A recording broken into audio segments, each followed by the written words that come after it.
Hi, one and all, and welcome to Doctor Who's birthday stream. A day late, but so we Hello. watched an Unearthly Hello. Child. So What is your thoughts on it?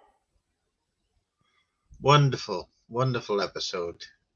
yeah, it is definitely one of those ones that I can understand why people say, well, but once you've watched it once, then go back again. There's a lot more to it the second and third time round. The But show definitely had had you seen it thought before, behind Jim? it. I had seen one of them because I do recognize the ensemble, but I cannot for the life of me say that I've seen all of it. Maybe Yeah. because it actually is split up into 4 episodes. Well, the other three episodes are cavemen. So if you Yeah, there's it's cavemen the around, caveman then part I do recall. I do not recall the part in London. yeah. So that was the very first episode. So I must admit, when I first saw it, I thought initially it was going to be a cop show. I thought it was Dixon of Doc Green or something along those lines. Like one of the ones that had the Doctor Who. It basically, what was it? Doctor what? Because I had started with Capaldi, sorry, uh, 50, and then obviously like maybe, and then I've been back because I got hold of that one because then when I watched it, I thought it was one of those ones that it was a show with a similar name because obviously it just looked so different. And I thought, oh, this one's about it's a police show. Obviously, I was a kid, didn't know better. I just thought it was a fiction of black, white, and colour, and it was just something like that. But I must admit, once you get by the weirdness of it, I think it actually settles the characters in the very first episode. So the I'm characters are definitely a little bit, shall we say, rigid. But mind you, this is the way stories were told back then. And having a stubborn old man, naive young man, um, you didn't need to give them the background to why they were. They were just there, and that's their starting point. Yeah, Even so, I mean, there's more development in the four main characters than in most modern shows that we've seen recently. oh, aye. Well, you yes. look at it going back. It's no all flashbang. It is basically just the introduction to a story. There's no big special effects and uh, things happening and all around it. It's just a case of two teachers a bit curious about one of their students and just go off to investigate. So whereas you like that nowadays, it would be the teachers in the school and something dangerous, something an explosion, and that kid would be Yeah, involved in it, and they would be. That's what it would be. It would be all a case of bang. Let's now you're in it, so let's see now. Whereas there, they actually introduced Susan quite well, the enigmatic child. Yes, very good description. Uh, I quite loved the fact that it's just fun to imagine what it would have been like seeing that for the first time oh, back then, yeah, before we'd had anything else really like it at all, yeah, aside from, and uh, the other thing that really grabbed me about it is that and I know it's obviously just of the time in terms of the technology, but watching it, and it's that muddy, sort of scratchy, monochrome image, hmm lends to the spookiness and to the eeriness of it as well. And I think that actually makes it feel even more um, alluring, really, when you first watch it. yeah. It was, and Colin was saying there, we probably should acknowledge it. The first episode was repeated, the next week because of the events the day before. Yes. But that wasn't the only reason, because half of Britain had a blackout. So they only got 4.4. I'm reading it from IMDb. They only got 4.4 million viewers because of those two events. So they repeated it again. They were going to repeat it anyway after they realised there was a blackout. But obviously the events just basically wrote that in that they had to, because there was so few viewers. Thank goodness they did. Yes, Yes. definitely. Indeed. So But I just love the way it starts. Because say you can imagine being back there in 1963. Those titles come on, which are very innovative at that, yeah, and that wonderful eerie music, which just still resonates today through the see, I think that title. worked so well with the fog. Yeah. And you go into that first scene, and the music keeps going. The policeman's there. He checks the gate. The first person to appear It in Doctor Who. opens, and then it creaks open, and the camera pans round, and the music keeps going, and then we Yeah. see that wonderful, wonderful box for the first time, and then it just fades. The caption, "Unearthly Child," and into it we go. I think it's just a perfect start. It just stands up so well. Yeah. The good thing about this, it's got a lot of firsts.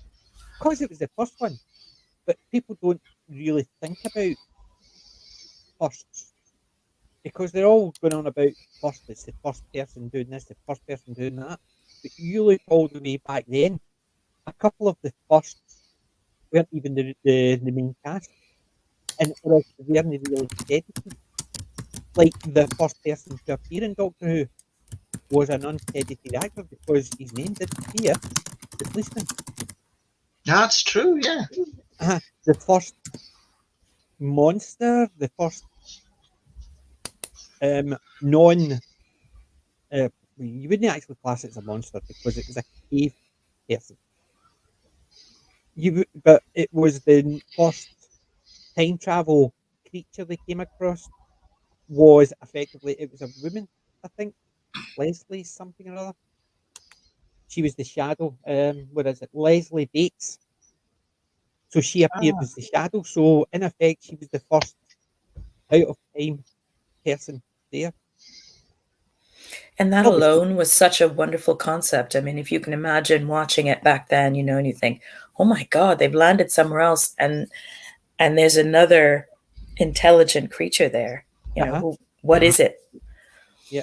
And they did have a habit of doing that, because you think about it, the two of their monsters within the first couple of shows, they did that.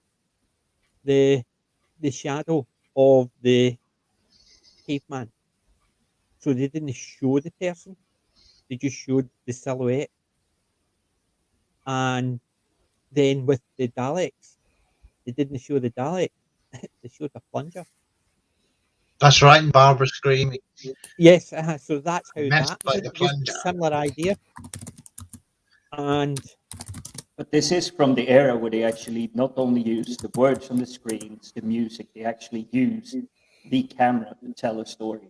oh, aye. And yeah, it's the first female showrunner, Verity Lambert, and the first Asian director. See what I mean? Which was Wasir Hussain.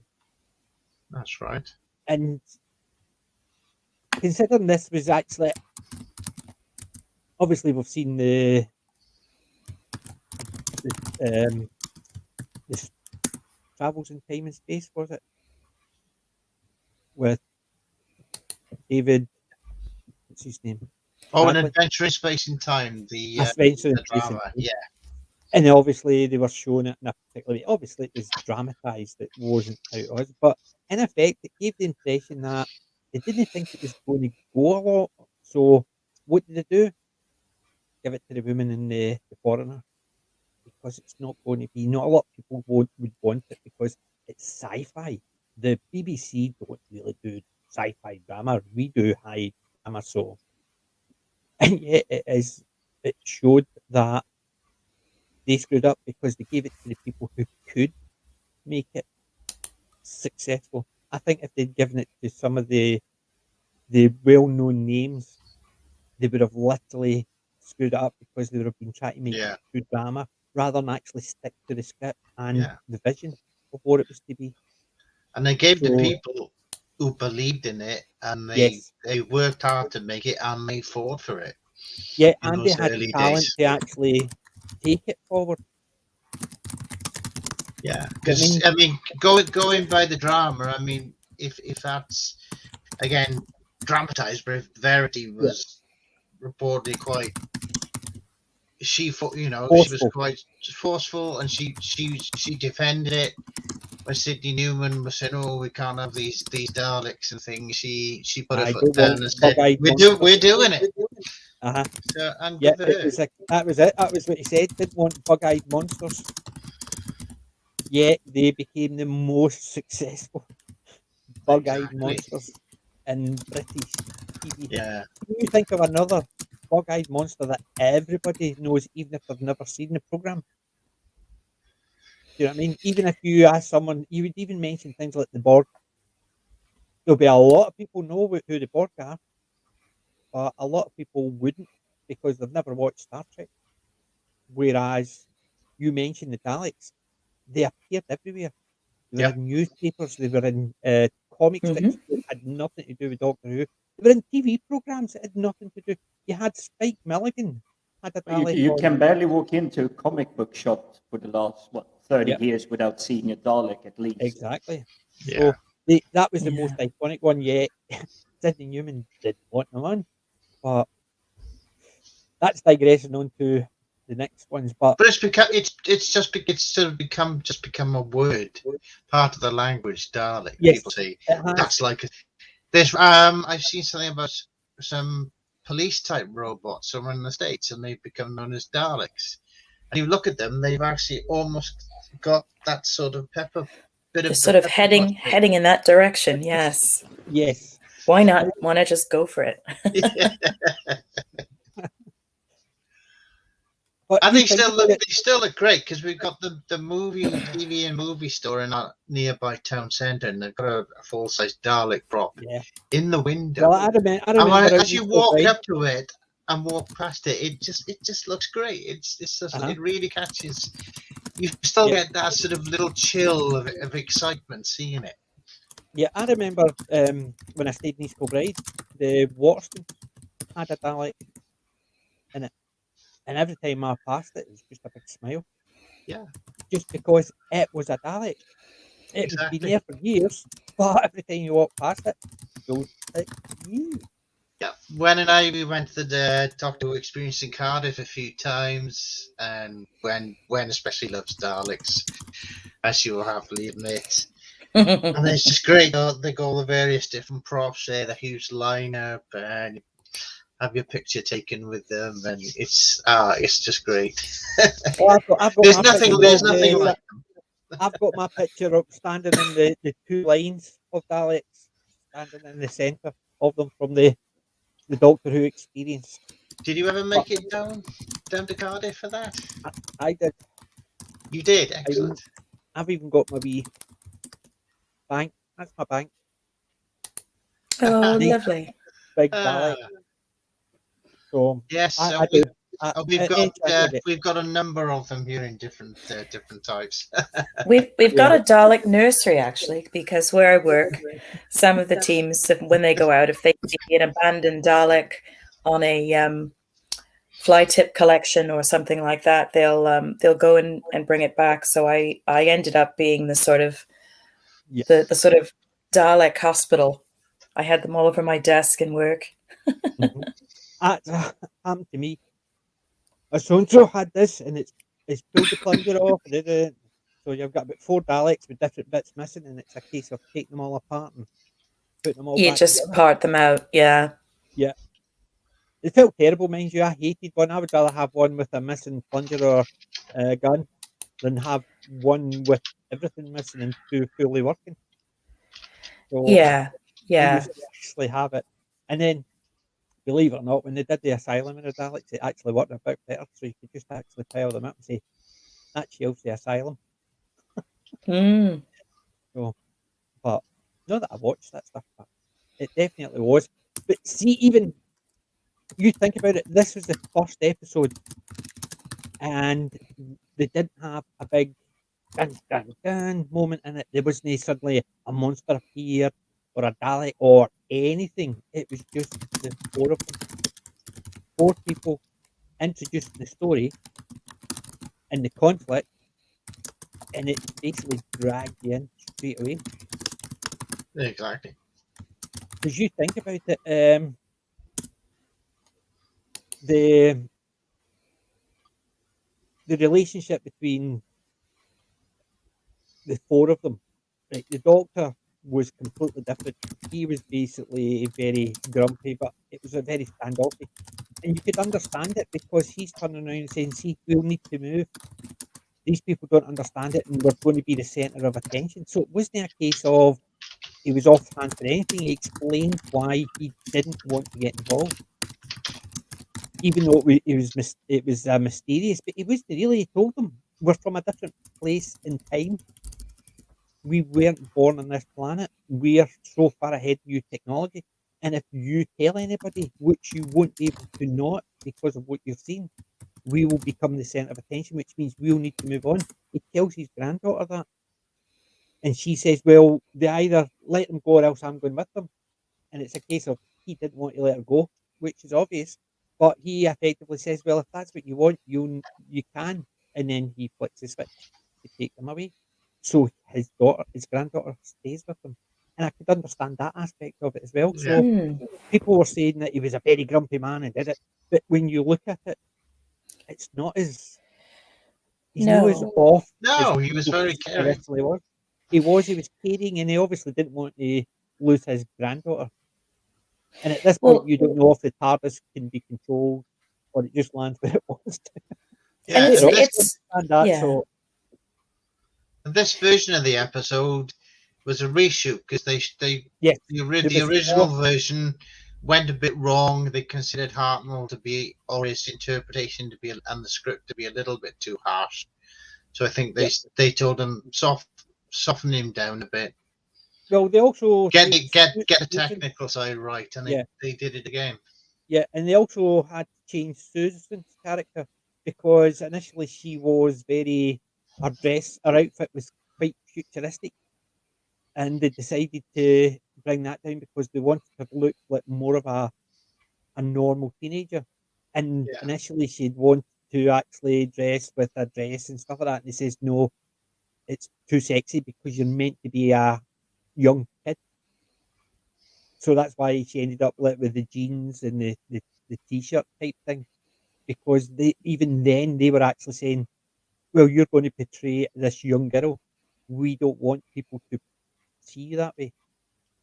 Which is now what would they do? They would do that Mm. because most of them are all a bunch of perverts in the TV industry. Mm. But then at least they actually turned around and says, "No, you're portraying a young child, so no, we don't want you that way." Which I actually found. See the outfit she was wearing, the stripe. Mm. I didn't realise that was the same outfit or the same jumper she wore when she did her part in St Trinian. Oh, really? ah, Because she was in St Trinian's and it was the same top she had How in interesting. St Trinian's, the black white striped one. Which I knew she'd been in St Trinian's, but I didn't know she was in the Day of the Triffids as well, which was in No 1963. way. Yep. ah. Oh, Because that's one of my favorite classic I horror love the Day of films. the Triffids. So when I was just actually looking through it, I'm thinking, oh, I knew she was in it. Didn't know she was in that. The original black and white. Yes, that's the one. Yes, yeah. How marvelous. I didn't realize she was in that. I should So have known that. but it just goes to show the even the breadth of actors they had. Look at William Hartnell himself. He was never seen in that grandfathery type role. All his earlier stuff was like military, so he played sergeants, he played sergeant majors, he played military men. But Which And could villains. account, yes, and which could account for his sort of possible sort of slight gruffness in the Yes. original starting off of his role, and then obviously as he got into it, he could soften it up a bit more. And as you say, as Darren was saying, they sort of asked them to soften it a bit. Yeah. So you could see if that's what he'd been Yes.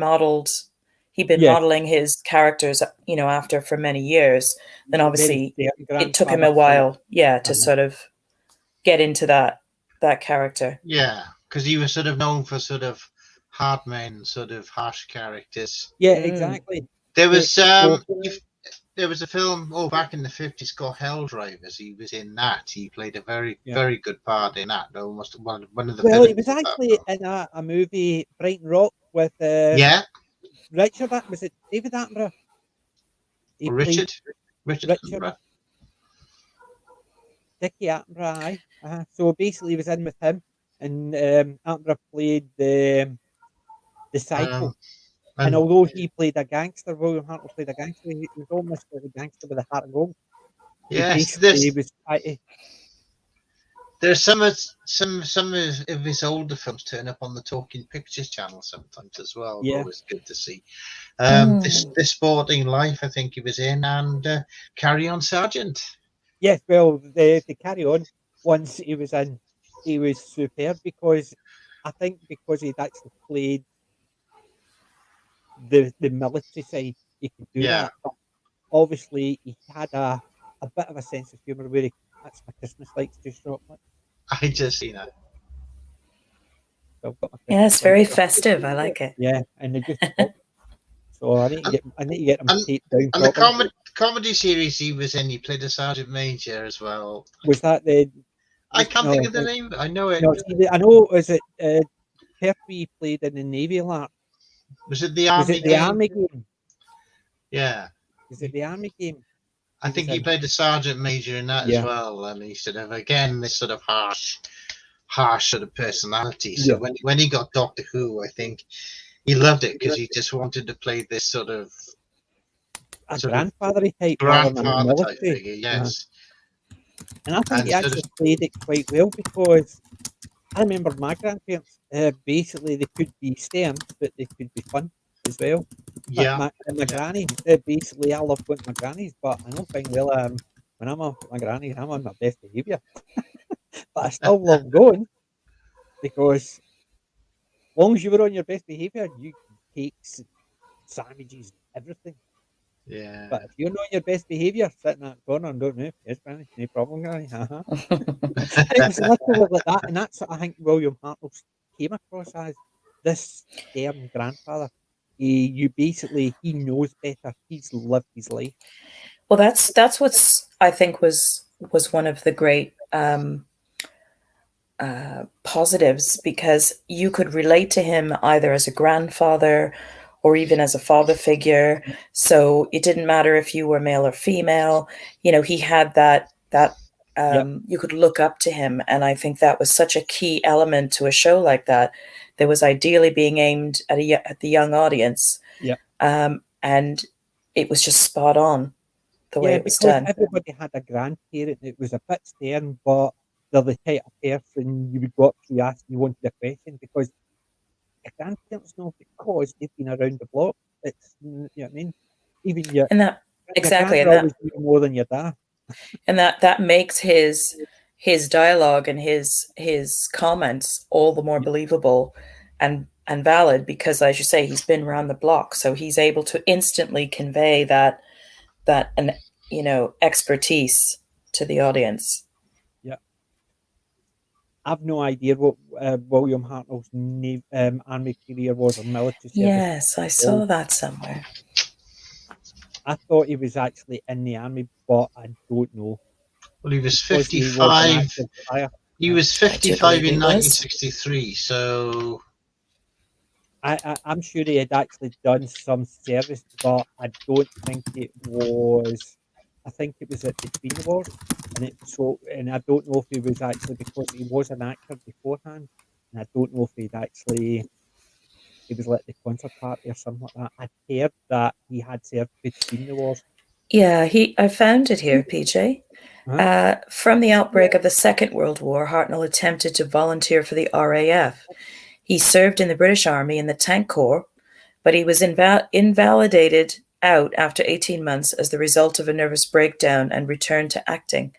In 1942, he was cast as Albert Fosdyke in Noel Cowart's film In Which We Serve. Now, that is something I'd never heard of. Now, I don't know the validity of that story, but what an interesting... See, I knew he was an actor beforehand, and I thought he'd actually, when he joined, I knew he hadn't done any military. Well, he done military, but he hadn't been in any actual battle locations.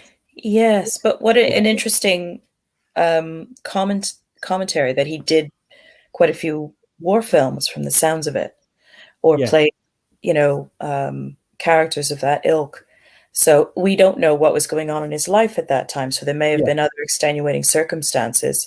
It may not have been directly related to the, to the actual service. Yeah. But we just don't know. But it's interesting.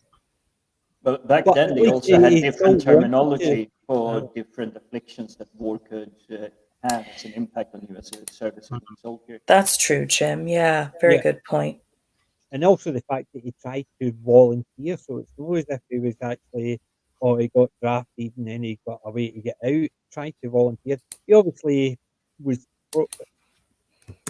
See, the thing, I can imagine me at that age, not wanting to actually carry a gun, so still want to serve, but you go up and you serve in a role that is not necessarily a fight role, but it's a support role. So, but the RAF, that a lot of that would be, it's unless you're a gentleman who was with pilots and all that, you would be the support role. So it could be mechanics, drivers, whatever. So it's a case of want to serve, but no, he didn't really have that ability about him, because I know fine well I haven't got that ability about me. Loud noises make me run. Lose my hair. Run away. Yeah, I mean, so I could, if it's something that came up, I could see myself volunteering in a role that could help, but not put anybody in danger. I would do the same. Yeah, because my grandpa he spent some time with the RAF in the Second World War, and he was a mechanic, part of ground crew at with the RAF in Shropshire. So he did his couple of years with that. Yeah, because I know my grandfather was in the Highland Light Infantry, and he was basically at El Alamein, and he was also at Dunkirk. So, and he only got off of Dunkirk basically for the simple fact is they were all lined up on the beach, and he just said to one of his pals, "Let's go," and they just swam out to a boat. It wasn't coming in close enough, so they swam out and got on a boat because they didn't want to wait there getting bombed. But you imagine going through that, and then you're still going to another theatre of battle, El Alamein, and God, scary stuff.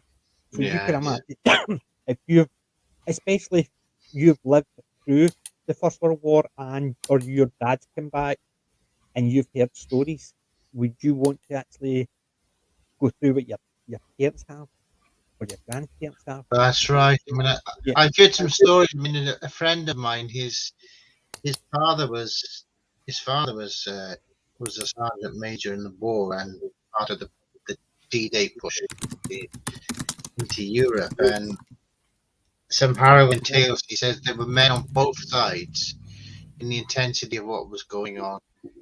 Yeah, they were just literally. Some of them were just completely lost it, screaming in terror because it was that bad. I can't even begin to imagine. Oh, yeah. I mean, you see a lot of the programs. You see somebody actually just standing there shaking, things happening all around them, and they've just got no concept because their mind just. And people turn around and say, well, I would act differently. No, you would actually act how you act because you don't know. And the fact is, you think about it, we can actually say all this because I suppose we've all had an easy enough life compared to our grandparents. But 18-year-old handed a gun and go, kill Yeah. them before they kill you. What a scary thing to actually have to live through. Yet you get Yeah. people who think that it's all great fun, and you get other people thinking it's not as bad as it sounds. Really? Yeah. Have you seen Heartbreak Bridge? Do you know what I mean? So there's enough movies out there where they don't sugarcoat it. There's enough movies out there that do sugarcoat it. Yes, a lot of people dying, but you don't see the blood and guts and limbs going all over the place. But there's enough out there that you see things that people have seen, which is scary. But Oh yeah. considering that he actually went through all that, and he's still he was still, I went back to acting, and actually considering that it was all about morale, he managed to go back and do things that serve like the movies were for morale. So he actually still managed to serve in his way, even though he might not have been serving. He still actually did the military parts, and he obviously did them in such a way that people believed it because he got more of those type of roles. Yeah. So he obviously he's portrayed someone he's known or something like that, and he's portrayed it in such a way that is believable. Which all these movies were propaganda movies of the time because it was all about fortitude and getting the job done. It's not a lot of He's he strikes me as an incredibly complex man. And reading a little bit, about some of his background and things, I think that the intensity of his performances and his exactness with his own work, as well as perhaps even being quite fussy about the Yeah. work of others around him, and evidences to me like he was carrying some kind of very heavy burden within him, I think. And I think that's how it manifested in him. And, whatever that was, we don't know. But Yeah. I think he does sound like an incredibly complex character, and a man who perhaps never felt like he was fitting in anywhere, so there he conveys a lot of frustration. I noticed, like in his roles, like he gets that's a lot what of I was going to say, intensity. because it doesn't seem like you've got was it Hill he was in with Sean Connery, which he played a sergeant major. I'm sure it was William Hartnell played the sergeant in The Hill. It's something I would need to actually double check. But he always, even though he played the sergeant, he wasn't just the sergeant. It wasn't just a one-dimensional character. He still had his quirks. Like Yes. the Carry On Sergeant, for instance. You look at how he was a sergeant. He was wanting to get the thing because it was his final one, and he was making sure they were all getting their job done, and he was just getting exasperated with them. But he wasn't nasty with it. It was a case of he just wanted them to be the best. Yeah. Fair enough, he wanted a bit of it for himself, but he didn't tell them and actually shout at them because he wasn't getting it. It was almost a case of that, and it was because they found out through other people that they Yeah. I stepped mean, up. But if his character was meant to be that bad, nobody would care. no, these characters have their softer side. I mean, Yeah. Windsor Davis in an Ain't Tough Hotman, his sergeant Yep. major, very, what are you doing Sergeant here? Major, shut up. But he had his softer side as well, which came out sometimes, and it added to the dimensions of the character. Yeah. Oh yes. And just yes. made him one of the most lovable, great comedy characters. Yes. Oh yeah.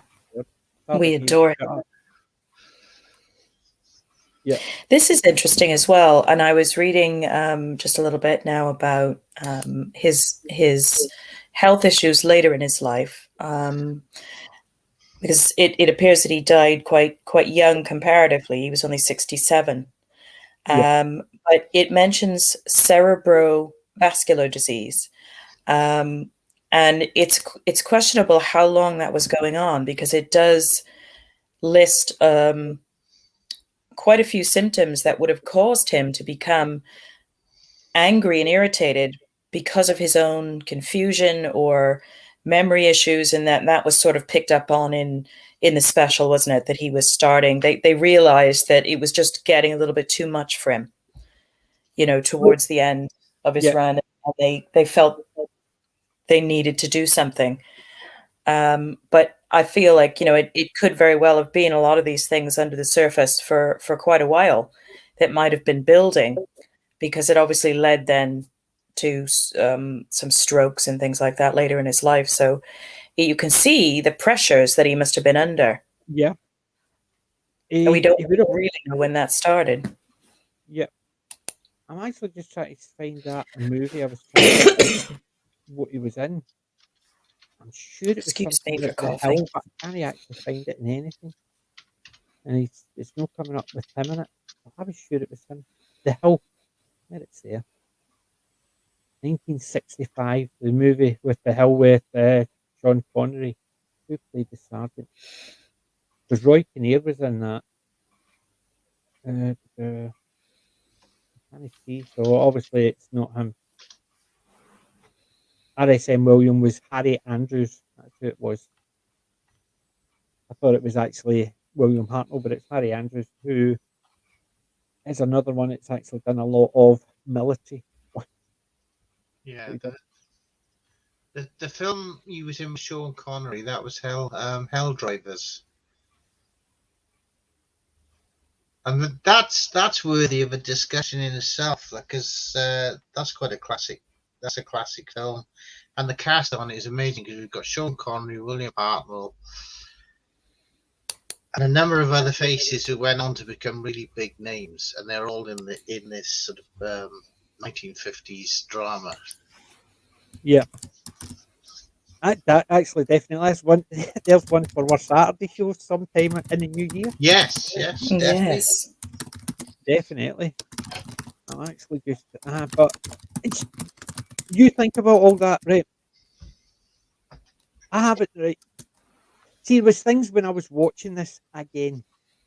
It reminded me of things in the show, and I'm sitting there thinking, they changed that, they changed that, they changed that, they changed that. It's things that they said the first episode, and you're sitting there thinking, they changed all that. That's completely different from how later on they've portrayed it.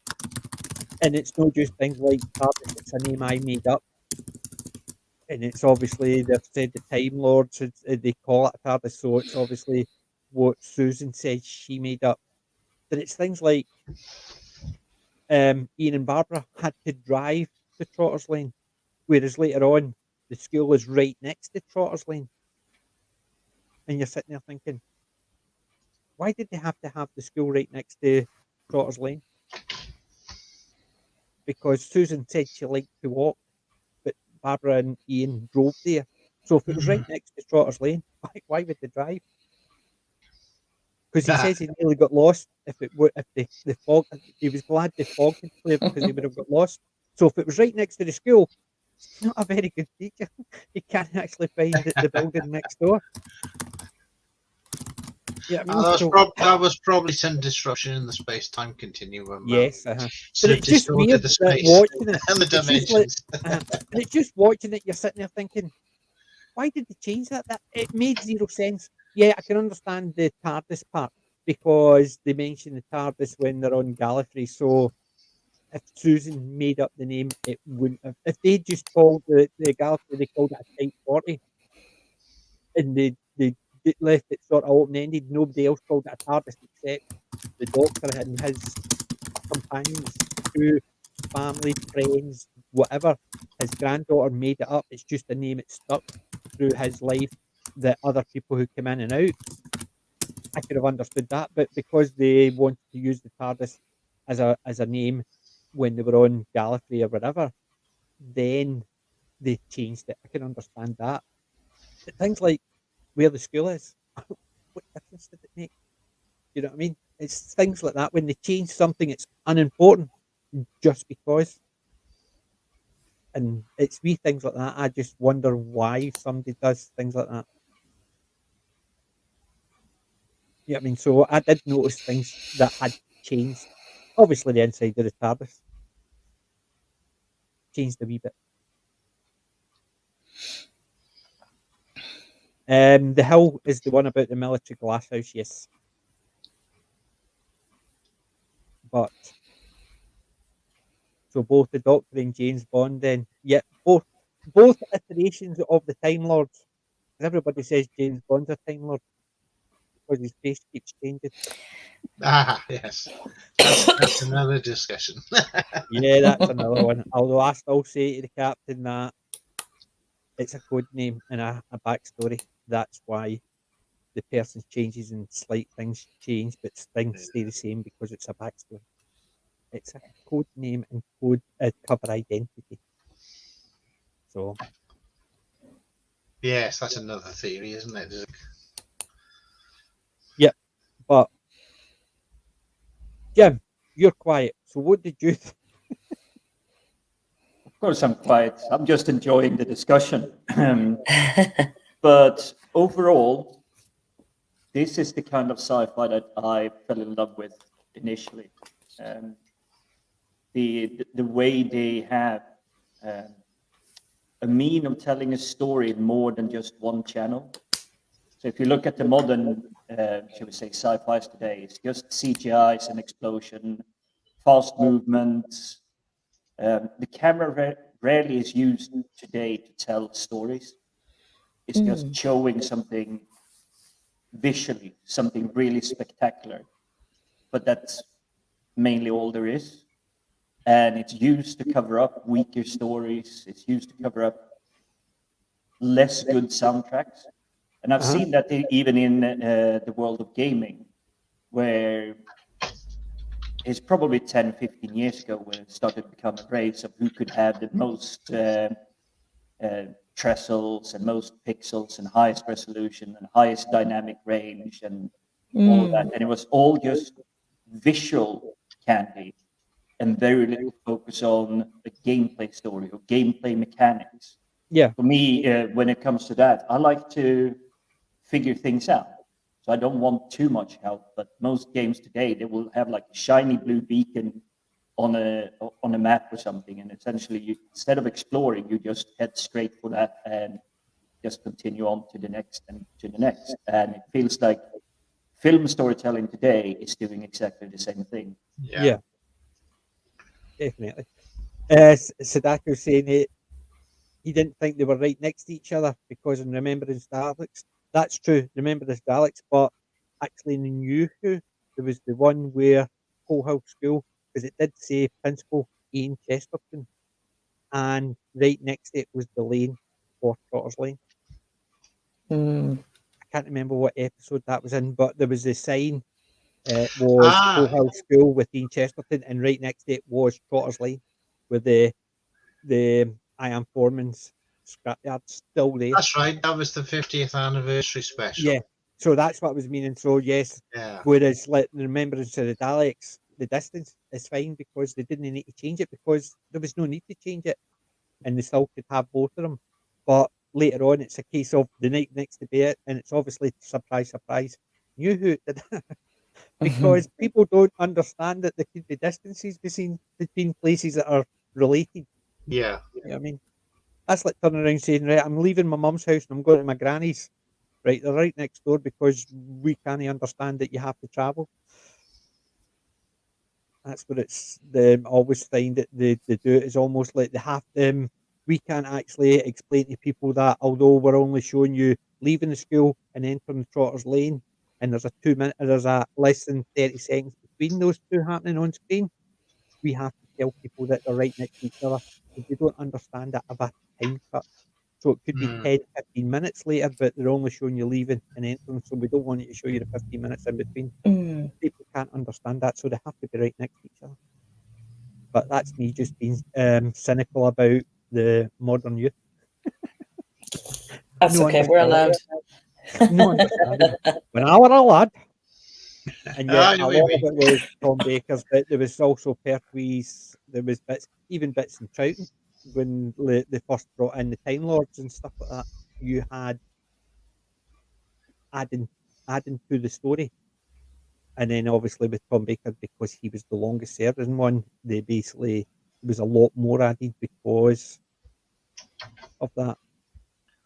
Yes, but at least that was adding rather than trying Yes. to completely subvert and change it from the start. Yes. Which I don't want to get into Yeah. all that now, but you know. Yeah. So when somebody says they're subverting your expectation is a case of we're changing it because we can, not because we think it's basically they're saying we think it's bad and rubbish, so we're going to change it the way we want it and it'll be better. Which sorry, it's only good because of that. Oh, Jim's just been kicked. We've lost Jim. It Jim! says his device not connected, so he's basically still there, but it says he's been kicked. What have we done with Jim? So I'm going to kick sorry, him that's from the wrong stage, Jim.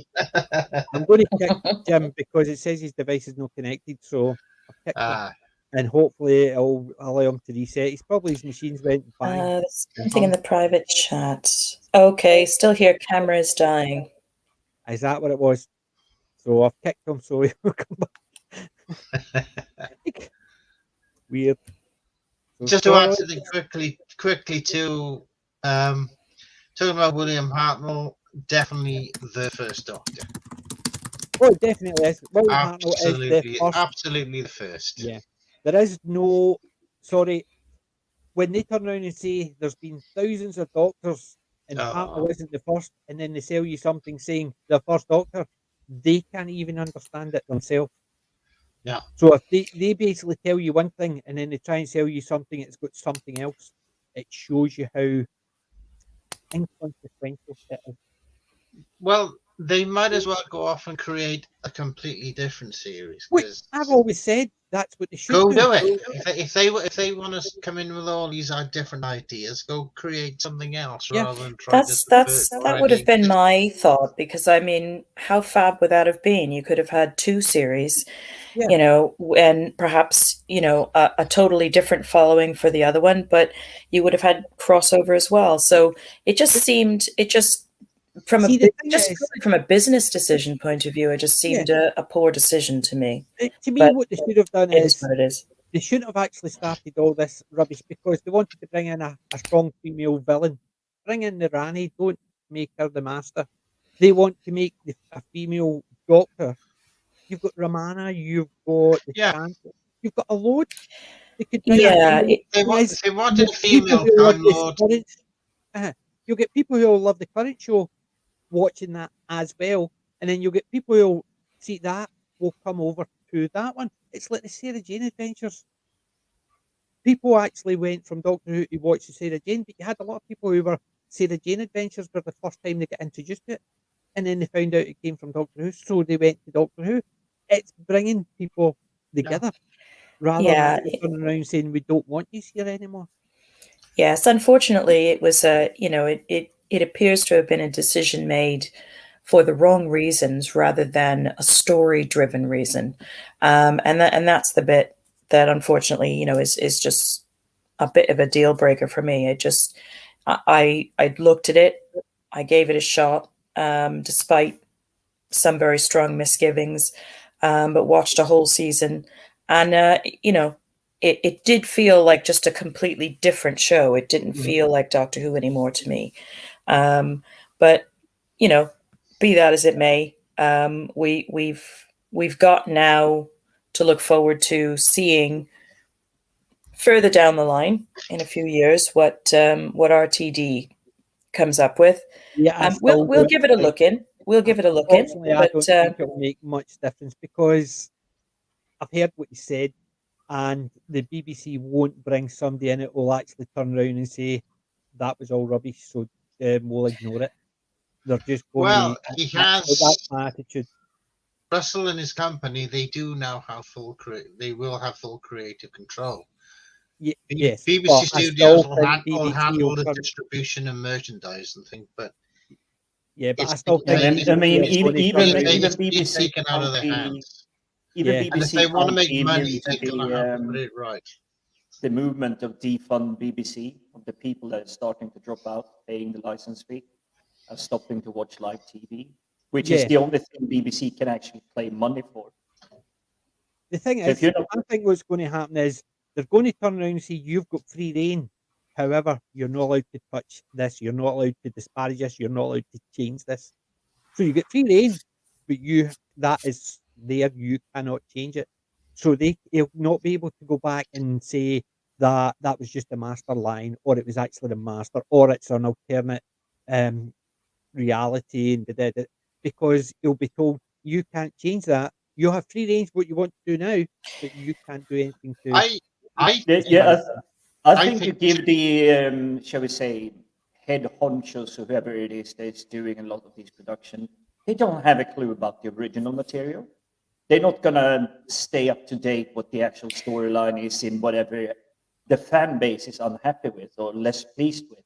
So a clever creative director or artist will be able to bake in new stories and subtly move it away, because they will not have a clue watching a single episode and understand how it affects a timeline of, say, something like a long-running series. Yeah. Yeah, that's true. And I I'm think, actually with Sadako here. I'll just cling to my memories. yes, and I definitely take your point there. I think, if from my own personal point of view, if within whatever he's coming on the back of, whatever he's sort of coming off the back of in terms of however this current series finishes, where it gets to the stage where we have the regeneration, Which whatever we're not comes going to have. wait a minute, whatever comes after that, I think, irregardless of what kind of a mess it will be in, if anybody in my experience has the craft and the elegance and the skill to bring the phoenix back from the ashes in some form, even if it's not a form that we can recognize from his past iterations of Doctor Who, I think that RTD does have that very unique skill set. So if it was like, okay, well, we'll give you 5 options of different people to bring the show back, and that'll be the last chance saloon, I would always pick RTD, not because I was always 100% happy with his Doctor Who era.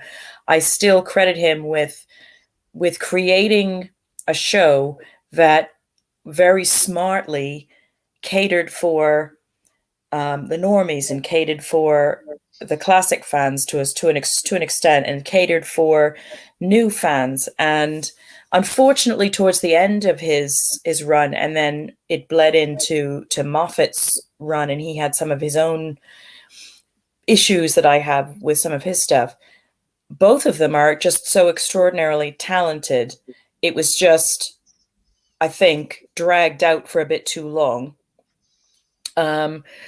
If anybody could bring it back, I would say RTD, even over someone like a Stephen Moffat. As much as I love and admire Stephen Moffat as a writer, I think RTD still wins that race a little bit for me, because he seemed to have the ability to look at that whole great playing field, and he brought it all together. I mean, you had the marketing.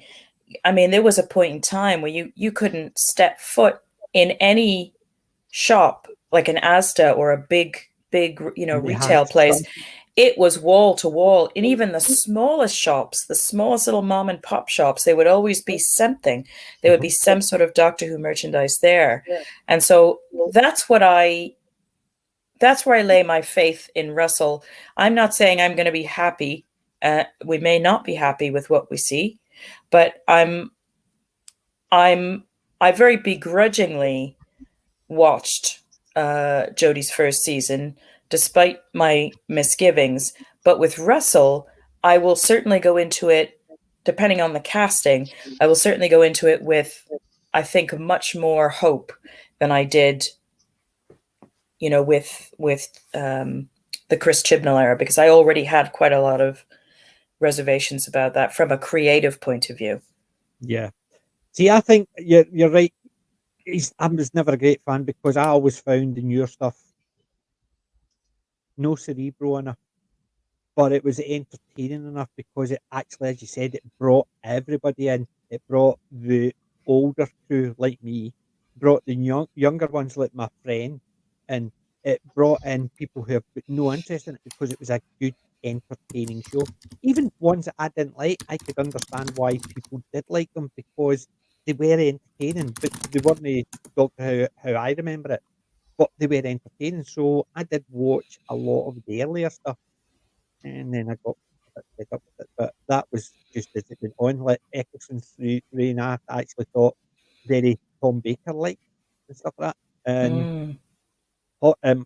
Grandma Bang Rock is one of my favourites. Oh God, I yeah. Oh, love yeah. that one. Fang Rock is definitely right in the top, our top Yes. 5. Yeah, I couldn't even actually. Well, I had stopped watching it. I'd actually stopped watching it before Capaldi started. Then I started watching it because I like Peter Capaldi, and then I think I got to a season, and then I stopped again. I even bought the first season of Peter Capaldi, never got opened, so it's basically all given away. I had a load of the stuff like that because I would watch it, I would buy it, but I never rewatched it. So I decided it's if I'm not even rewatching it once, take my DVDs out the cellophane, then I'm just basically buying them or putting them on my shelf. So I decided thingy. But the thing is, like Moffat, I love Moffat's coupling seasons 1 to 3. Season 4 is absolutely dire, but there's one or two of his episodes I like, but I think I prefer his comedies to anything else. And it's the same idea. Russell T Davies, there's certain ones I like, but ones where it just seems to be dragging the story along didn't seem as good. The ones where the story seemed to be pushing what was happening rather than the story just getting dragged, or the characters getting dragged along because the story had to do this. And obviously, there's other ones in there with like Peter Kay and stuff like that, and we'll not mention that episode or the most horrible creatures ever, the Slovene. Yes, they're not very popular.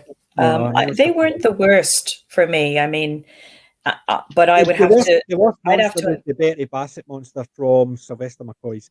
Or if you're going to include the original era, yeah. Oh my God, Yeah, I know. but No, I'm trying to think of the one, babes. You know this. The one with the curtain rack for a outfit. is that is that the one? The Alpha Centauri. Streamy. Oh, Oh no, Oh Alpha my Centauri God. from Peladon. The Honest to God, Peladon episode. that Yes. that one. I mean, it's so bad that it's fun. You know, I mean, Yes. it's so bad that it's just completely fun. But it is a Go that's back, a look at cringe. That's a massive cringe for Zarbi. me. Look at the Zarbi. What's that? The Zarbi. The William Hartnell one with the giant ants. The Zarbi. They were what was this? It was something the Zarbi. The Web Planet. The Web Planet. And you had Yeah. the giant ants. Basically, you could see a guy's leg sticking out of this big plastic thing. I didn't. Yeah. Go ahead. So, but yes, there was ones like that. But to me, that they've got a bit of leeway because they're not spending a lot of money on. They were just trying to do it. But it's when they get to the ones like the Candyman. Oh, yeah. Dire. Do you know what? Yeah, that was so bad. I mean, the actual story, which The story we was found good. out when we were very, I was very blessed to be asked on to the script read for Mr. Hyde's channel. When we did that story as a script read, it really uncovers what a brilliant and powerful story that actually is. It's just unfortunate that they chose to make him that it was just dreadful. Yes, it was. The story was good, but it just Excuse looked me. bad. But that was always my bane of the classic stuff. Other monsters like Centauri or the Zarbi or even the underwater, no, the underwater menace. It's a William Hartnell one where they all just had all the wee sticky bits all over their face. It's a lost one. I can But forgive those more than I yes, as I can say, some I of the can later forgive ones. them, but that one was always my bane until you Yeah. had the fat monstrosity of the Slovene.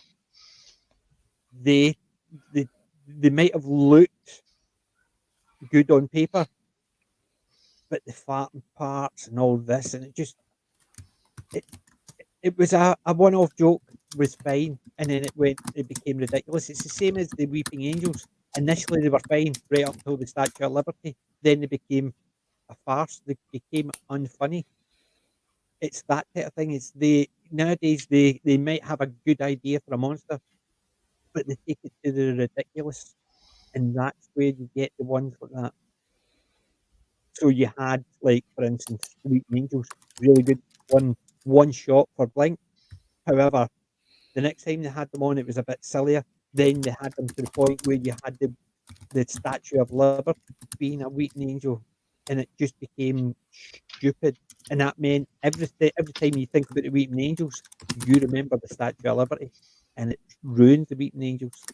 And I think the Slovene, for a one shot, only on for about 5-10 minutes within an episode, you could have got away with until the farting and it just got a wee bit ridiculous. But having them multiple times, and obviously, unfortunately, having them in the Sarah Jane Adventures, which when I started watching it, the Slovene one, that's why I stopped watching it. But Daniel had actually recommended I should watch it, and I watched all the way through, and I really enjoyed it.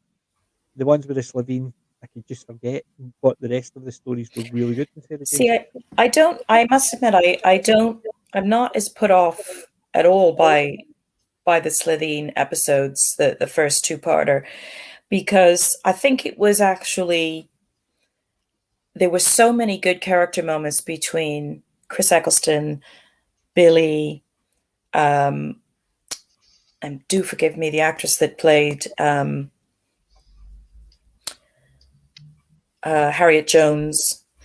There were Yes, I know so what many you're talking about. wonderful actors and interactions between them in that I didn't really take that much notice really in terms of being off-put at all by the Slitheen as aliens. I just thought they were quite grotesque and were quite alien looking for sure.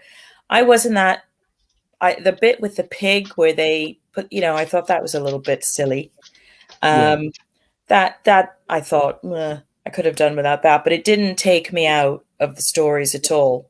I just enjoyed the acting, and Chris Eccleston, Billy Piper, and there was certainly enough there, Yeah. to to really make me enjoy See, those I two. think the Slovene, when they came up, it was a good idea, but it was when they were in the fat suits and all that part. That's where Dan Moss saying don't like the new era Cybermen.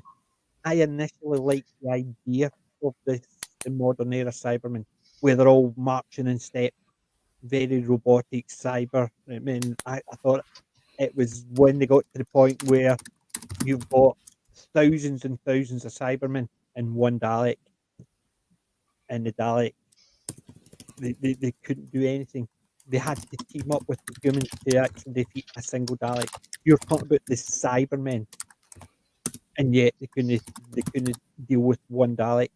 The whole planet worth of Cybermen couldn't deal with one Dalek, and it means they became ridiculous after that. So how could you take them seriously?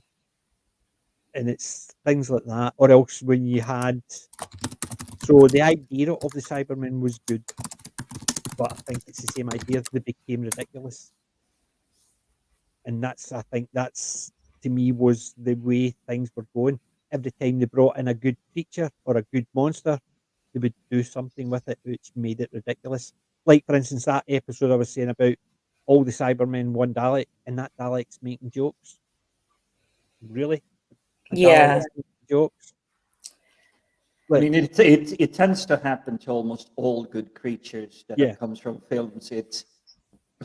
It's the mystery when you only have them for like a short while or something really scary in a couple of episodes, and take Space Above and Beyond. The alien enemies that aren't really the introduced. chids, the chips. Yep.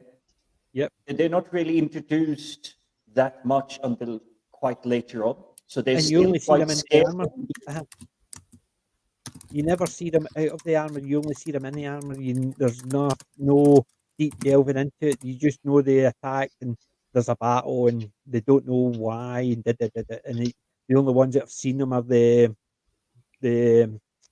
AIs and they've got a beef with humanity. Yeah, they don't give you too much deep diving into the Chigs. There is Well, wee bits and pieces here and there, the but thing with there's the nothing AI major. having that knowledge, but not being on talking terms with, shall we say, our heroes, it just adds an extra layer to the storytelling. Yeah. It adds more fear about that enemy. And I mean, See, that is the way you keep people on the seat of the sofa, like Yeah. the edge of the sofa. It's like, what's going on? What's going to happen? Oh, crap! And Here they come. yeah, and I think that's why it takes a great deal of craft and skill on a very high level to be able to pull that off. And unfortunately, by doing that, by having somebody come in and set the bar so high, it is going to become increasingly difficult over time for people to reach that bar. And maybe that's not fair, to what comes after, but it is what it is. And if you're going to set the bar high, it needs to be kept high. And if you don't do that, if you cheap out and you don't give it that same level of depth and passion and understanding of the material, you're just not going to be able to deliver the product that people are going to want to watch. Exactly. Absorbala, is that the one with Peter Kay? That's the one with all the faces sticking out of him. He was gross. Peter Kay. That was actually that was just ended up saving the girl, so the guy had a sex life with her. Oh my god, that was a head on a paving stone. Really? Yeah, that was bad. That was just bad. It's just the whole idea. That's what I'm saying. But it goes to show ridiculous. Yeah.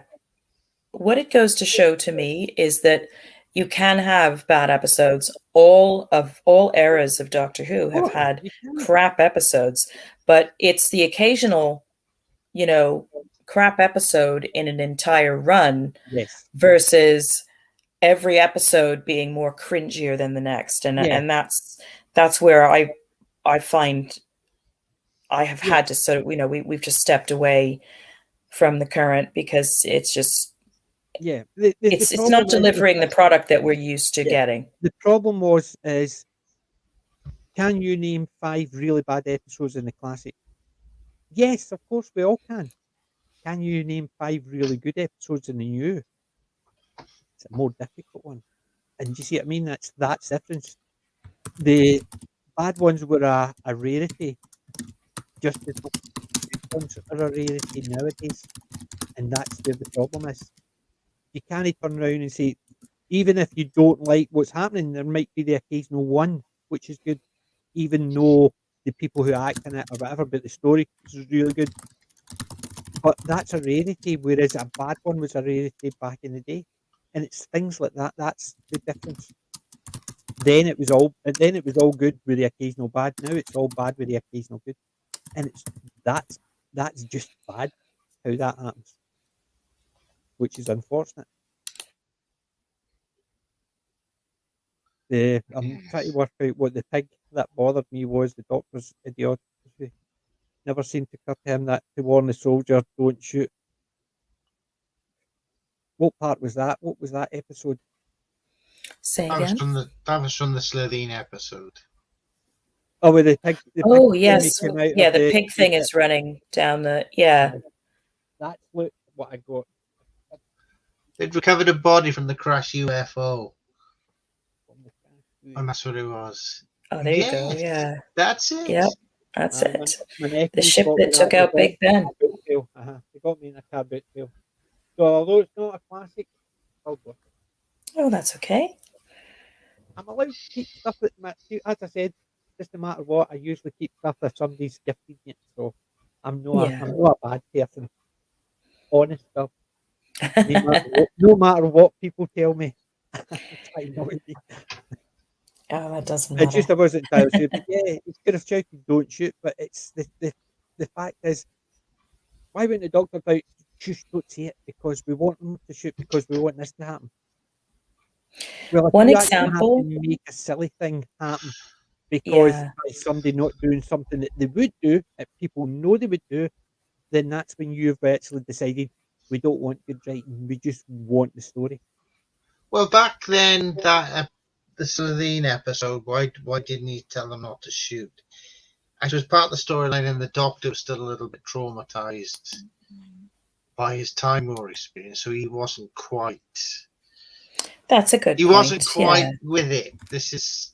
He had to sort of take him. It took him a little while, so perhaps he was still a little bit out of it. Just a Yes, thought. that's an excellent point. Yeah. It is a Absolutely. way of thing, but the fact is, Because he had to they're travel giving him with such a Rose sort of brought that sort of side back out of him eventually. Mm. yes, but Yeah. considering what the Doctor's been through, that's why that part didn't really resonate really well with me, because you're not talking about it as like when we were talking about Second World War. Archer, Colin was basically saying that the average age was about 23 because the call up was from about 18 to 25, 26. So the average age was about 23 people who fought.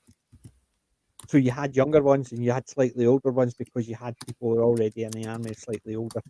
But the fact is, though, you get people who are that young and things will freak them out, which wouldn't necessarily who somebody's a more experienced soldier would be freaked out by. So you're with someone who's lived those lives, those multiple lives, and seen and done a lot, and he's getting traumatized by it. Whereas to me, it's a case of would he get traumatized by it? He's not as if he's first regeneration and he's never actually been off of Gallifrey and he's not seen like the Dalek Wars and everything, and he's been in the middle of Scarrow with the Daleks and stuff like that. Would he be so traumatized to that extent? It's that type of thing because you're talking about someone who's lived all those lives. I Would he suppose be the Time traumatized War by was stuff like supposed to be like a really big, sort of epic situation. I mean, he supposedly seen his own planet burn, and he Yes, thought he'd done it. So maybe that's yeah, where but they were could you take coming from someone with out? it. Could you take someone out of fighting in the desert, the Gallipoli campaign, right? Take them back. No, Gallipoli because it was mainly the Anzacs, but take them back to Britain, and then the basically they're watching London get destroyed while they're in London. Would they be as traumatized by that after that? It's that type of thing. You see what I mean? It's Yeah, just yeah. he's seen all of this, but that one thing just because he's not he's in it, but he's not a case of he's all over the place, but he's seeing everything happen. And considering some of the things he said in the past about the Time Lords, it's it just seemed to me it was a bit too contrived just because he's an experienced traveller. He's been in all these situations, yet he couldn't handle it. And it just that's what I'm saying. It just to me, but that's why I stick to the classics now. So I'm a bit jaded. Yeah. I'm very jaded. So I'm putting it down to my old age. Bah humbug. I'm just getting the bah humbug, getting ready for next month. You know what I mean? Christmas. Yes, Oh yeah, I yeah. can definitely relate. Oh, I'll tell you we one even thing. have matching black Santa hats that says "Bah humbug" on them. We put them I've on got every that. year. I had that. Yeah. My We We'll have brother have them to got do me every. a a We wear them few years every ago. Christmas. Yeah, we'll well, have I've to do actually a got the Jim, you'll stream. have to get one. We'll have to find you one. Well, We'll I'll have need to to do a dig Bah things out. Humbug stream. I'll need to. Absolutely. Tis the season to be humbug. Do you know? Yes, I I was like it. thinking because somebody on Twitter made a comment about who ate all the pies. I've got a T-shirt that says "I ate all the pies," and I was trying to find a picture of me with that T-shirt on, but I decided I couldn't find it. But I'm thinking I'm going to put that on for a Christmas tree because it's got "I ate all the pies." So I think it was somebody in the chat actually may have posted that. But anyway, where is it? Where am I? There was something I was going to say, and I can't even remember what it was. Oh, I Oh, so was out lovely. yesterday. We were out doing a bit of shopping, and I'm sitting there thinking, I can't wait till next Christmas. Already, I'm sitting there thinking, because this Christmas I saw hundreds of geeky baby stuff and kids stuff. I want to Oh, buy that. yes, It's all yes. Christmas I was stuff, wondering I where want you to were buy going that. with that because this Christmas hasn't even started yet. Yeah, exactly. Yes. So because my grandkid won't be born until April, I'll not get that until next year. But it is the fact is I'm looking around going, ooh, and I can't buy it because I don't know if it's going to be a boy or a girl. So But that's gonna come around so quick. I mean, yes, we're getting into, the actual winter months now. And once we get through, the end of February, then it just flies. yep, you're right. So I'm Just- so looking forward to it, and I'm already planning for next year's Christmas. People say, "I buy Christmas is going to be expensive." Yeah, I grew up with I had 3 daughters, so yeah, I know how Christmas is expensive, and it's going to be a lot more expensive, and I'm going to be happy. But the wonderful thing about it, PJ, is that geekness has no gender. So it doesn't matter if it's a girl or boy, Exactly. it doesn't matter. We were just saying earlier tonight, there was something we were watching, and I forget what it was now that made us think of it. But I think somebody was saying, what the heck were we watching? We watched a couple of Twilight Zones earlier this evening. But it was the fact that girls were into geek stuff as well. Granted, there weren't many of us, but we were there, and it's just nice now to be able to just fly your geek flag as a girl and not have to, Yeah, but and that's I what I'm don't saying. I don't give a My 3 daughters grew crap up what people being think geeks. anyway. But It's the same as my 3 daughters grew up being geeks. They want something. I didn't turn around and say, "That's for boys." I mean, we played with. I mean, I had both. I had girls' toys and boys' toys. I loved them all. I used to play with my daughters and all their toys. I used to. They had the big doll's house, the Playmobil doll's house with all the figures and the big doll's Yeah, house. I used yeah. to sit and play that with them as well, redecorating it and stuff like that with them. Well, yeah. I mean, that's something It's, you do with your children. Yeah. it's the same idea. They would play Warhammer with me. I would play that with them. It's a case of big deal. So if it's a boy and he wants a pram, buy him a pram. If it's a girl who wants a gun, buy her a gun. I don't care. It's can I play? That's all I'm caring about. Can I play?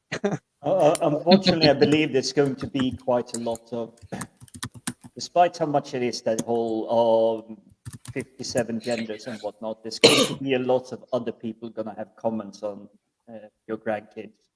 No, Like, no. oh, you Nobody's can't gonna do have that. Oh, you comments. can't do that. You You have see, to the do thing this. is, nobody's going to have comments because, believe it or not, there's only 2 people who can make any decisions about my grandkid. Yeah, that is Their mum very true. and their It dad. should be, Not but you even know me. there would be people butting Yeah. in anyway. They can try, but basically, as if I would listen to them the same as I would listen to a can of beans. Literally, it's basically you can open it up and it's full of things that make you fart, but that's it. But it's the fact is, I don't have a say. That's the thing is, no matter what, I might be an opinionated old bugger, but even I don't have a say because I'm only the grandparents. I'm the one that winds them up and sends them back to their parents. That's right. You've got the fun job. I've got the fun. You've done your bit, so now you've got the You want fun a job. sweetie? You want a sweetie? A lot of sugar. Oh my Now God, go yeah. home. Now you go home. Too bloody right. But that's the thing. It's my grandkid, boy or girl. It's just the fact is there was pink, there was blue, so I wouldn't buy a pink or a blue unless I knew what. So if it's wee boy and he wants a pink, yeah, he'll get pink. But what if Yeah, wee girl wants blue, she'll get blue. The exactly. thing is, Exactly. until I know, I don't want to just buy white. And that's the thing. It's just what do you want? Yeah. Yeah, I mean, exactly. I might have got slightly influenced by Star Wars when I was a kid, but for me as a boy, it wasn't color blue. I mean, the blue lightsaber was meh. I wanted the green lightsaber. Yeah. I see. I just wanted the TARDIS. No, that's what I wanted, the TARDIS, and basically, I got a TARDIS. My room is my TARDIS. My wallpaper is the inside of the TARDIS. Unfortunately, it's covered with all this now, but and all these shelving units. But my wallpaper is the Type 40 TARDIS wallpaper. It's the thought that counts. Uh-huh. And I've And been besides, you wanting know that. it's there. Yes, I know it's there, and you can just sort of make it out just in between. You see it? Unfortunately, it's all covered, but in effect, my room was done like that because I'd been wanting that wallpaper for years, 8 years prior to me getting them put up in my room. I saw that wallpaper and I get that link for the website. That's how much sad I am. I still had the link. Right, you've Yeah. got your room, what you papering it in? Here, hold on. And that was literally, that was it. So that was the first thing. It wasn't a case of, are you sure? Uh-huh. Don't ask. I'm doing it. End of story. So, pardon me. Oh, I'm pushing my coughs towards you, PJ. That's what it is. I'm just glad I've not got a very deep, raspy voice. I've got my voice back almost now. I sounded like some kind of a Doctor Who monster for the last 2 or 3 days. I will. Me, I just actually just sound normal. Or his sister, Abby normal. That's an old joke. It's a really old joke. It's the Young Frankenstein's old joke. Oh, God, I haven't seen that in Basically, ages. Marty Feldman's Igor. I Mhm. couldn't find normal, but I got his sister, Abby, normal. That's a wonderful film. Yes, Young Frankenstein. I love that one. That's one we Werewolf. should do sometime as well. Yes, yes. Basically, Mel Brooks knew how to actually subvert expectations. Oh, Yeah. he was a master at it. He was an absolute If you look master. at some of the stuff, like for instance, even on the ride down, and the young Frankenstein's talking to Igor, and you hear a "Ow" in the distance, and he goes, "Werewolf, there, wolf, there, cat." What are you talking about that for? You started it. You know what I mean? That's how you basically, you're in a horror and you're thinking werewolf as well, and then you just actually subvert your expectations. That's how to do it. You don't go werewolf. Look, obviously it is then. I mean, subvert expectations is doing something silly to change what you were expecting, or something. Or do you know what I'm watching this weekend? Black Friday. What is it? Black Friday, Bruce Campbell's new movie. Oh my, that wasn't on my radar yet. Excellent. Same here. It sounds like it's a film for the perfect season. Yes, Indeed. I got told about it just before Halloween, and it's accordingly coming out. However, accordingly it's coming out. I see it. Black Friday, Bruce Campbell, 2021 film. Mm-hmm. So, and it's basically he works in a big warehouse type shop, so like Walmart or something like that, and they're all in, and basically the shoppers come into his office. And it's all that about looks like surviving fun. Black Friday, so it's in a shop, and So a bit like Shaun of the Dead type. yes, It but definitely because has that model, kind of maybe. it's set in a shop during the Black Friday, so they all turn into monsters rather than. So I think it's a wee bit symbolism about how all these people going for bargains are monsters. Absolutely, yeah, I like it. I like the concept. I like the sort of angling with that. Very good. Yeah. I hope that's you know, lives up to it and Yeah. ends Well, up it's being Bruce really good. Campbell, And so if Bruce is in it, it's just automatically you want to see it. yes, exactly. So as soon as I found out he was in it, that's what I'm going to see this weekend. Oh, I have to tell you, slightly off topic, apologies, but while we're on the subject, you mentioned the film Wishmaster to me a few months back. We were talking about films, and I did finally watch that. And what made me think of it was I just leaped in my mind from Bruce Campbell to Ted Raimi. And Ted Raimi was in Wishmaster, which I watched earlier today Was while it I was me? doing. Yeah, Ted Raimi's in it, and Robert Englund, the original Wishmaster. Ah, I Ted think Raimi, the actor who played right. Autolycus Yeah, in Xena. Yeah, I mean Joxer in Xena, and of yeah. course Aye, Bruce because plays even the Autolycus. But because the Ted always actually got the crap jobs in their young when they were making young the Hangman movies, so all the crap stuff in Let Evil Dead, somebody's getting chopped up or eaten. It was usually Ted because you're the one that's getting covered because he was the young brother. yes, well, he gets squashed by the big statue that falls Yep. from the ship in the beginning. Yeah, so he doesn't last long. Aye.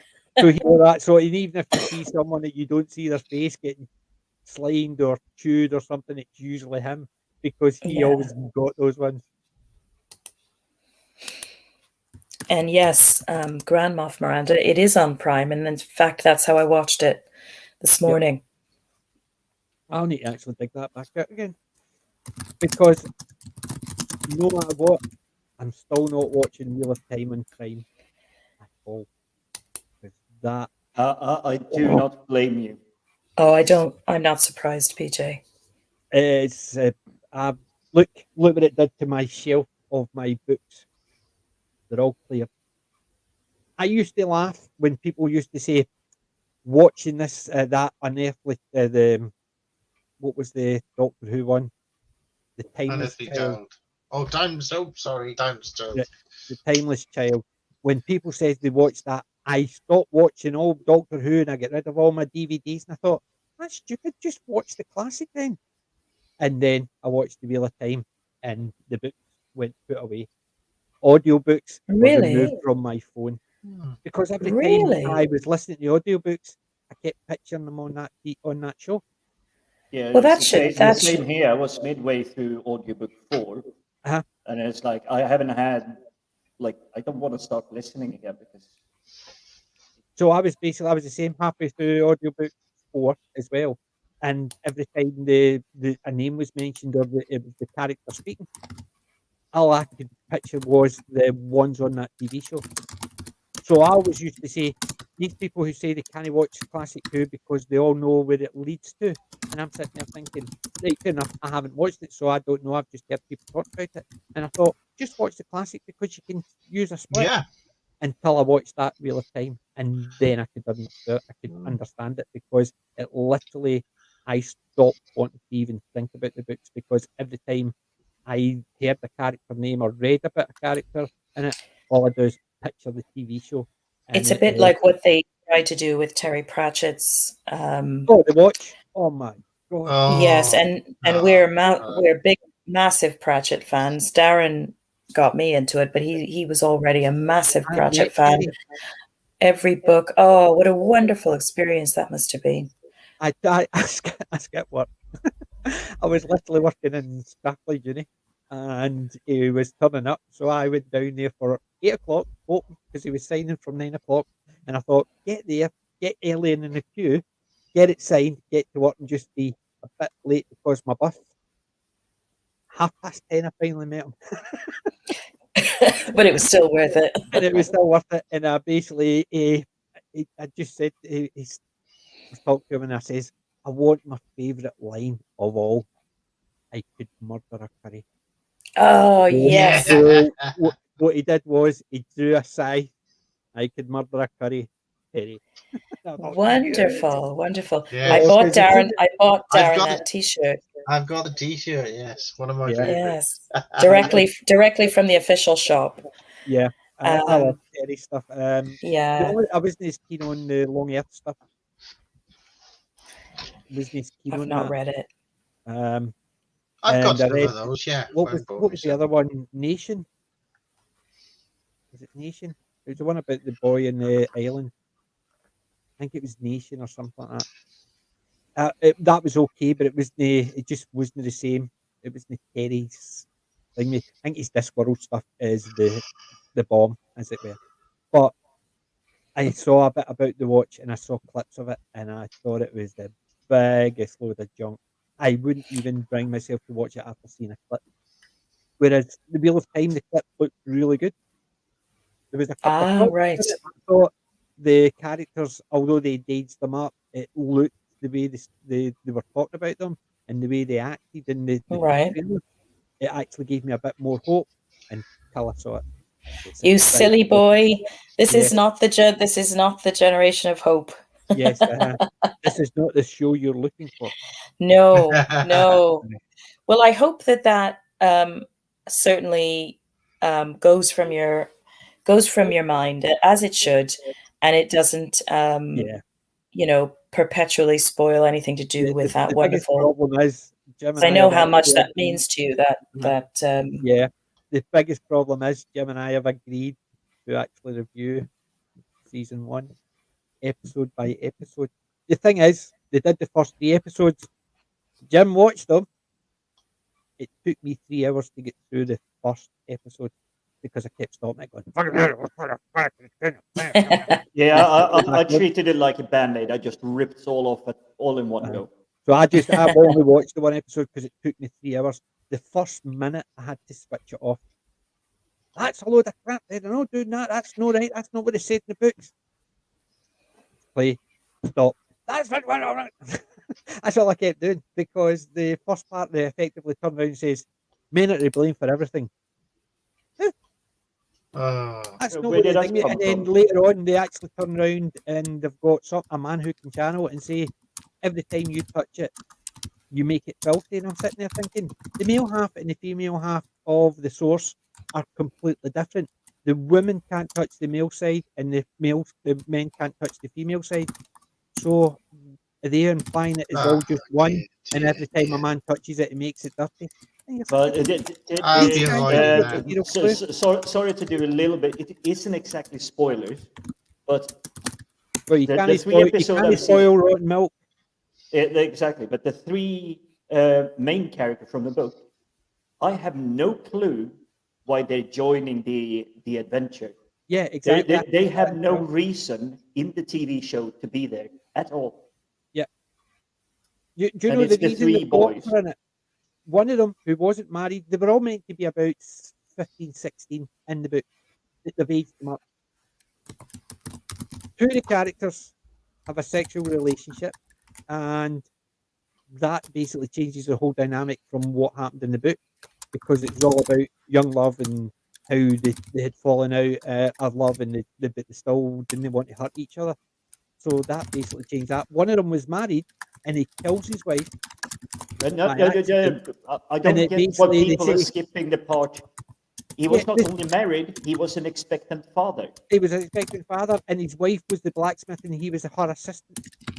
In the book, he's an assistant to a master blacksmith, but it's his wife, and he accidentally kills her when she's expecting. However, after she dies, Maureen says, "You all have to come with me," and he goes, "Okay then." Really, your wife and kid just died, and you go, "Aye, okay then." And you're thinking, Here's another thing.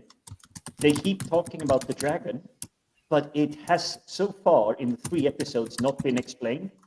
The characters in the TV show knows what it means, well, supposedly, but you as a viewer have absolutely zero clue what the dragon and is. I've already opened it, and I've said from day one, from the very first minute, that one of the females is going to be the dragon, and there's no way they can convince me any different. I'll get to the last of the episode when they actually declare who the dragon is, and a pound a penny it'll be a female because they opened that door straight away. The dragon was meant to be a man because the male side is tainted, and he has to go through something that will cause him madness to control it to fight the Dark One. They've implied in such a way that it could be a male or a female, and if they're bringing the two powers to be one at both can yield, it's going to mess it up, which means there's going to be one person and it's going to be female.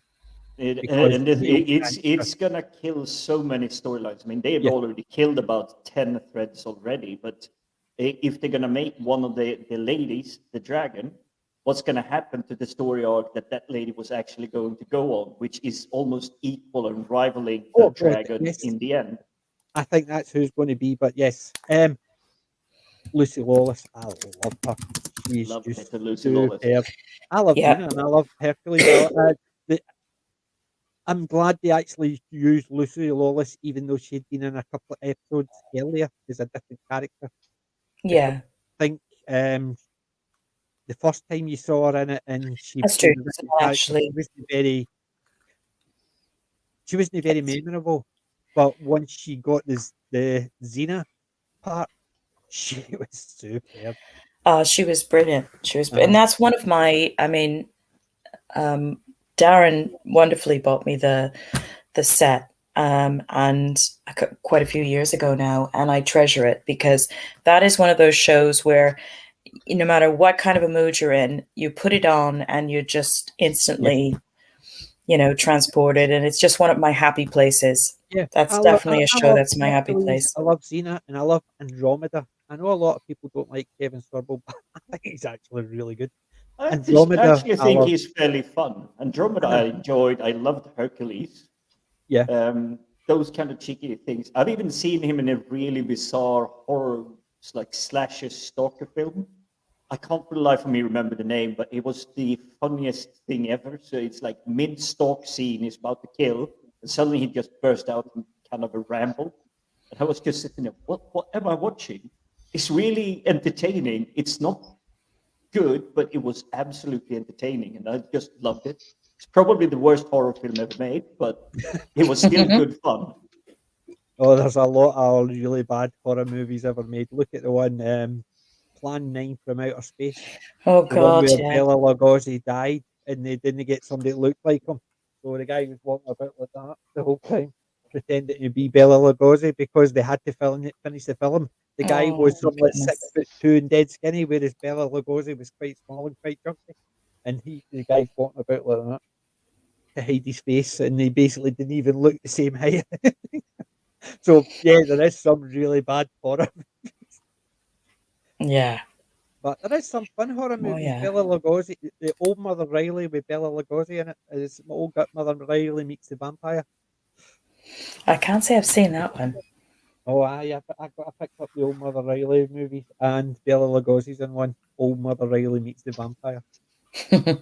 So fun! It is so much fun.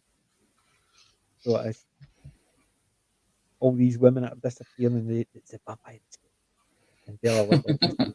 So they don't know if it's just a criminal kidnapping them, and they're just calling him the vampire, but Bela Lugosi plays the vampire. So, but the thing is, sometimes you get a movie which is a bad horror, but it's so campy, it is hilariously funny to watch. Oh yeah. It's literally that. How many times have you seen you're sitting there thinking, is this a horror? Because you don't stop laughing. It's like watching Tucker and Dale versus Evil and people taking it seriously. Have you seen Tucker and Dale versus Evil? No. Oh, Alan, God, what's his name? Resident Alien, Alan Tudyk is in it. It's just basically see the trope of the hillbillies and the kids. They going up to going up to the cavern, and the two hillbillies start chopping them up and stuff like that. Well, the two hillbillies are Tucker and Dale, and these kids think they're going to kill them. And the things that happen, they kill themselves, but the two of them keep getting the blame. Like, for instance, they think they killed one of the guys. But what they did is they're running. The two of them are running. So you've got the hillbilly, Tucker, Dale, running, and they've got one of the kids running, and the two of them are running beside each other, looking at each other, and then the kid suddenly stops, and he goes back, and he's actually run right into a tree, right through him. So when the other kids find him, they think the two hillbillies have done it, so they try and sneak up on him.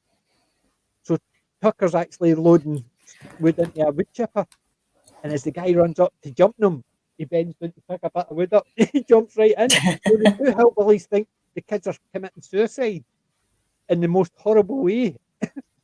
And the kids think they're killing them, but it's just so funny that some of the stupid things that happen is that's taking the tropes and standing them on their heads. Tucker Yes, and Dale, yeah. if you get a chance, Tucker and Dale versus Evil. I'll have Brilliant to keep a movie. lookout for that one. Yeah, I wasn't Alan familiar with that Tudyk one. is absolutely And hilarious. that one is good fun. So Wonderful. sometimes you get a movie like that. It is basically, there you go. You were not the only ones. I don't know. Truly great fun. It's very funny. It takes that trope and just flips it head. See, you've had ones where they take that trope and they flip it. So you've got things like Cabin in the Woods where they take the trope of that and actually they play with it as a horror theme, make it almost like a game, and it's the deities need to be sated and all that. So they start taking that trope and use it as part of it. Whereas this one, or else you've had Shaun of the Dead, which takes the zombie trope and sort of makes it a bit of a joke and stuff like that. Or The World's End, where it's a sci-fi type one with aliens on its head as well. Whereas Tucker and Dale takes that horror trope and makes it funny, really funny. It's just definitely one I would recommend. Anybody who's watching hasn't seen it, watch it. We shall do a stream on that one time next year. That sounds Another one lovely. we'll need to add to the Yeah. list. That's another one. How many have we got added to our list? Because next month's all Christmas ones. We've got 4 weeks, and we're all doing a Christmas one each. We're all picking a Christmas movie, our favourite Christmas movie. How's that sound? Sounds good. Yep. Sounds excellent. Right. So That's you going know to what be a means fun it, choice. and it's not. And it's okay if it was. Exactly. But it means it's basically, I'm dreaming of a white Christmas. Mm. But I can't sing. But the great Danny Kaye, Bing Crosby. I mean, I grew up on all of those, and they have such a special place in my heart. But Yeah. I actually can't watch them because I just get too melancholy now, because they remind me of those childhood Christmases growing up, and they do have wonderful memories attached. But I think because of that, in a way, I just get a little bit too melancholy when I watch them. So I I can't. understand that because when I watch White Christmas, it's me sitting with my mum watching it when I was a Yeah. kid. And Yeah. I watch it every year now because my mum's Yeah. not here anymore. So it basically brings me that bit closer to her. So yes, it's melancholy, but it reminds me of the very happy times I had sitting with my mum. I think interestingly about that, Jaws is the film that was our special film as a family that we used to watch together so many times. And I went to see it in the theater when it first came out with my mom, and my dad, and we used to we all loved that film. So that film is one of my all-time favorite films, and that one I can watch 100 times a year, as many times as I wish to watch it, because it does bring back happy memories. But for some reason or other, the Christmas films, they just short circuit my brain, and it's like E.T. I can't watch E.T. because I'm like, I'm just drowning in tears. Yeah. See, that's believe it or not, that's why I like classic stuff, because my dad loved classics. So he would watch all the Laurel and Hardy, Harold Lloyd, Buster Keaton. He would watch Old Mother Riley. He would watch the classic monster movies, all the old black and white movies it was on. He would be sitting watching it. I would be sitting watching it. So that's why I grew up watching all these things, like Car 54. Where are you? Yeah, I mean, not seen in the UK, but when my dad got a chance to get it, he got it video, believe it or not, and he basically so I would get the chance to see these things with my dad because as soon as videos came out, my dad bought one.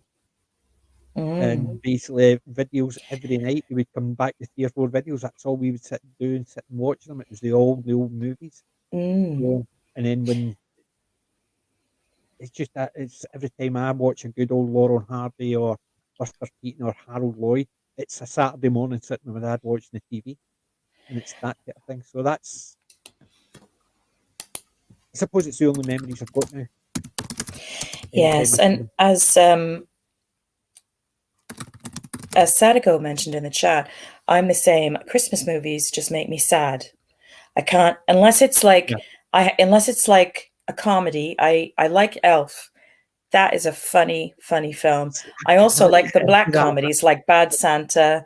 Those I can watch. National Lampoon's Christmas Vacation. I can watch those, but the sad ones I can't watch. I cannot watch. See, I think White Christmas isn't sad. But to me, it is because it's got a very strong emotional association. And then they come back. It's got a happy ending as well. But I know what you mean because obviously when I'm watching it, I'm just thinking of the happy times. So, but I also remember the fact that sad times because of why I'm watching it. Yeah, but it's fascinating. I know very it's different. It is one of those things, but it's the same idea. I don't know why I cannot get into Elf. I do not like. I liked him as Ron Jeremy. It's not Ron Jeremy. Ron Burgundy. No, definitely not Ron Jeremy. Ron Burgundy in Anchorman. Oh yes, yeah. That's the only movie I've liked him in. Yeah. Do not like him in anything else. Even the one that played Oliver Hardy in Twin Brothers. I have to agree. Step Yeah. Brothers. I did not like him in that. He's very much a hit and miss for me as well. Exactly. I'm not a big fan. School, but Elf I'm not a big fan. Just as him, that is the top of his shut up. The idea, I like the idea of it. This 6'6" elf, I do, but every time he opens his mouth or every time he appears, but there is other movies like, for instance, I'm not a big fan of the Bad Santa type. I've watched them. Trading Places, where you've got Dan Aykroyd. Oh, that's awesome. Bad Santa. See what I mean? Eating the fish, his beard. They're superb. However, it is that idea that I suppose I like the ones with a happy ever after. Space Dinosaur has made a great suggestion as well. He's put The Hogfather is the best Christmas movie. I absolutely have to agree there. That is a brilliant one, and we watched that one. Well, there's my Hogfather. I just moved it yesterday. Well, you do have an empty shelf where you can put up all the Christmas films for the season coming up now. Well, that's true. I can actually just line them all there. I've got a load of them. Yeah, that's I've a good got the idea. National Lampoons as well as the Terry Pratchett stuff. I've got all my classic old ones there as well. Yeah, I'm just going to point out, Darren, Die Hard, definitely a Christmas film. And it's not Christmas until it falls off the roof. I'm with you, Jim. That's a Christmas film. Yep. Yes, I have a machine gun. Ho, ho, ho. What could be more Christmas? See, the thing is, the thing is, I've heard people's argument is what classes as a Christmas movie. Is it a Christmas movie because it's about Christmas? Is it a Christmas movie because it's set at Christmas? Mm-hmm. Is it a Christmas movie because it's got Christmas in it? No, for me, it's a Christmas film because I watch it at Christmas. Yes. It's a Christmas movie if it's about Christmas. It's a Christmas movie when it's set over Christmas, but it's not a Christmas movie if it's got Christmas in it. Because you can have a movie, it goes over 2 or 3 years and it has a couple of Christmases in it, just to make it a Christmas movie. But Die Hard is set at Christmas. So yeah, it's a Christmas movie. It's a Christmas action movie. It's not necessarily a Christmas family movie. What are you Because talking people about? get It's a perfect family movie. No, but you think about it. You can't sit there with a 7-year-old and explain to him why he's getting executed.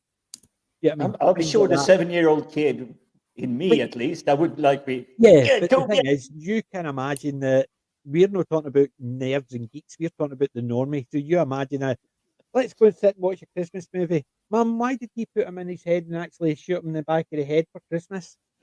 Yeah, not quite the question, but that's what I'm saying. Another It's question, still a Mummy, Christmas movie because it Mummy, is a Christmas movie. It is set at Christmas, and it's and even though it's kind of themed to Christmas, but another question parents probably don't want to ask is, Mummy, what's that white powder? And why it's in Yeah. his nose? yes, snow, snow, It's snow, yeah. snow, snow. But I mean, I love It's a Wonderful Life as well. It's a very sad. Now that's a Christmas film, but it's a sad, happy one.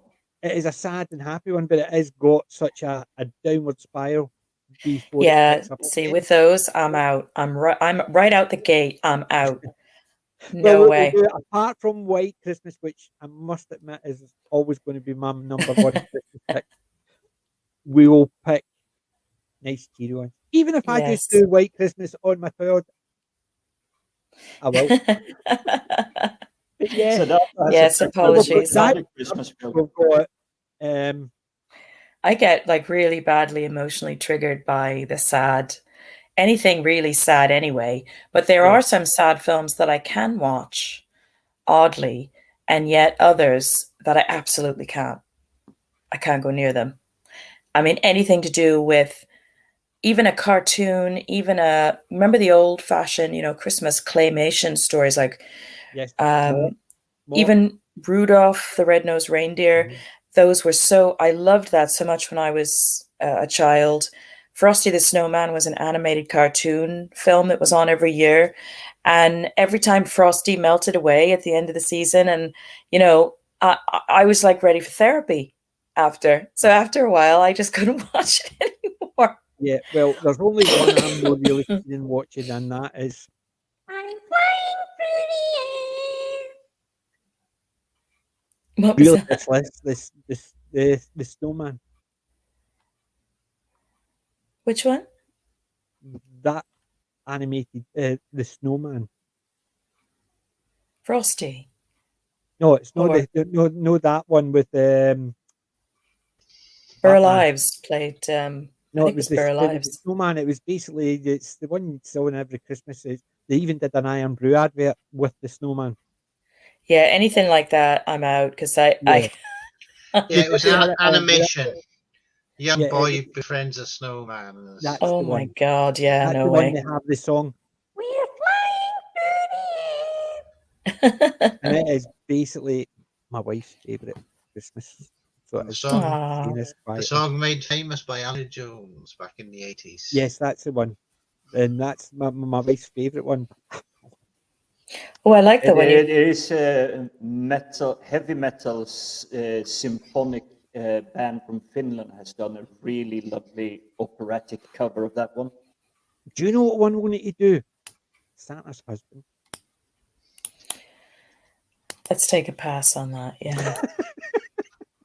Nothing, So no there you go, issue. the People good who love ones. it, You've but got I You've got Die Hard, White Christmas, and there is another one somewhere going to come up with. But everybody's to pick one. No okie doke. confusing used to. Everybody's to pick one, their favourite Christmas movie, and we'll do one a week leading up to Christmas. Ooh. We'll find one. I think. Yeah. Gonna have a Well, good I old haven't think about that. It's a Wonderful Life, I suppose. And Oh, I'm not No watching that. conferring used to. Nay, actually, you pick your own, because I know when it's going to be. Even if it's one that I don't like, I'll I have watch. to have a think. Well, If it, I have mentioned You pick Santa your Claus favourite Conquers the one. Martians, which is on YouTube. I did put the IMDb link in the chat for that because I did look it up and it is a thing. That is hilarious. Yes, Yeah. that was it. Was I have actually seen years ago, but I did see. Oh, Gremlins. Yeah, Sadako said Yeah, Gremlins. that's Yeah, what I was That's just wonderful. thinking out. I was going through my library. It's like, oh yeah, Gremlins is definitely something for Christmas. The thing with thing is, Gremlins as there's well, I'm so many good movies that we could actually pick as a Christmas one. I'm literally going to go through it and I'm going to pile them up. Right. So I've for got one. Saturday. For I Saturday. got one. What? National Lampoon's Christmas Vacation. oh I've got yes, that. please. I've Oh, got now we're that. talking. That one I Somebody will mentioned watch. that. Somebody mentioned that earlier. Yes, yes, Ah, that one I will Indeed. watch, And definitely. if we're going down that vein, we have to have Home Alone. Oh oh, yes, Yeah. that's which classic. I've never seen actually. The original Home Alone after the Yeah. first. Oh, oh, it's Have got you to be Oh, the seen there is original. only one the Home trailer? Alone. Have you Yes, seen the Yeah. thank trailer you. for this reboot? Oh, Oh, it is Not reboot. really Oh no. interested. See, No remember thanks. the whoever was doing the trailer, a trailer reaction, they were turning around and saying, in the original movie, you had Marv and what was his thing name? Marv. What was the two guys' names? But they were criminals. They were trying to get in and Marv. steal. I think Marv, Marv was one. Marv, Yeah. and I can't remember the other one. But the two of Oh them were God, that's criminals. such a They were funny trying to film. steal, and he was trying to protect his house, right? So all the things that happened to them, it was funny because they were trying to steal, and they were not nice people. See Oh, this we new need. one? The boy who's home alone is an arrogant, self-centered idiot, and he stole. They think he goes on about something and it disappears. They think he's stolen it, and when they go up and ask, he basically tells it to bugger. So they're trying to get it back. So they think Oh, he see, stole that's it different. and trying to get Yeah. it back, and all the things that happen to them are meant to be funny because this boy's meant to. He's an arrogant, self-centered git that even his mum doesn't like, and you're sitting there thinking, No, no, no, no. and it's basically it's typical narcissism. A narcissistic person who thinks that anybody who tries to get what he has is wrong, and they have to be punished. Do you know Because what? even the fact is with Kevin's with his mum. Remember how he seemed to everybody was picking on him, and he actually argues, "I don't want yous," and it was a case of him and his mum basically loved each other, but it was just because of the stress and the holiday and all the things that happened. Yet in this one, I think he just actually walks away and his mum just actually continues on with her holiday and doesn't really care. It's that kind of thing. And it's only the reaction to the trailer about everything they mentioned about it. I thought, what a biggest load of rubbish. And it's typical. It's the killing of a franchise. They've got a Home Alone. So what do they do? They change the Yeah. characters in it and they change the type of people who get all the things happening to them. A nice couple who think he's stolen something and refuse to give it back, so they're trying to get it because it's worth money because they need the money or else they have to sell the house. It's no as if they're trying to get something. It's things that something they've got which is really expensive. They think they're going to get so they can keep the house so they don't them and their kids don't end up homeless. Yet they're the ones that get all the things done to them, and it's meant to be funny. Isn't that hilarious? Innocent people getting beaten up, smashed in the face with things. Really, haha. Marv and I wish I could remember his name because Marv is the big tall one. Yeah. Because Joe Pesci's the one that keeps on going, Marv! Yes. That I want Darren to see that because that he hasn't seen that yet. So that's one of those films Oh, we'll have to definitely. watch. The thing is, Yeah. so many Christmas ones we'll need to pick four for the run up. Definitely need to pick four. We'll all pick one that everybody else should watch. Right. So that's the way you're doing it. But Oh. I'll dig out all my Christmas ones and I'll pile Yeah, them up. I'm already going through my more obscure list, so I think I have. So I'm staying away from the normal picks that people would expect. Well, I'm actually going to go through any I've got Christmas ones. So I will. And I'll actually just pile them out. So if it's a sci-fi one, whatever. If it's a Christmas themed one, do you know what one I want to get? I've not managed to get the Schwarzenegger one. Um, Jingle All the Way. Yeah, I want to get that. I really like that. Him and Sinbad were really good together in it, and I just Yeah. want to get that. That is a hilarious movie. there is one that I thought of. I dropped a link in the chat that I'd completely forgotten about, but it is one of the funniest films I've ever seen. And I mean, literally like hurt myself laughing, called The Ref, which is quite a sort of little known film. It was from 94 and it stars Dennis Leary among other well-known actors at the time. Yeah, Dennis Leary at this point in time, it was really at the peak of his game. He was, yeah, and it is funny because he basically picks the wrong family to mess with, and it's just this horribly dysfunctional family at Christmas time. And honest to God, it's just hilarious. It's on the vein of like National Lampoon's Christmas Vacation, but with a slightly with a different twist. But it's that kind of laugh out loud funny. It's really good. Yeah, well, I'm trying to think. I recognise the name, but I can't think about He it. is the Edgar Friendly in The Demolition Man. The Demolition one, I can't. I remember the Demolition one. What character in the Demolition Man did you say? The underground leader, rebel, the graffiti guy, stealing food. It's been a while because I can't remember them off the top of my head.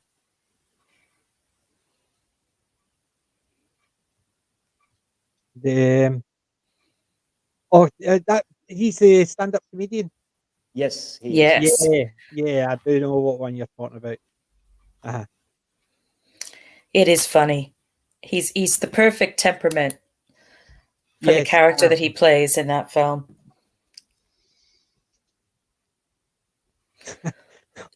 Home Alone, I tend to refer as Saw the early years, which is very true. But yeah, I can actually see that.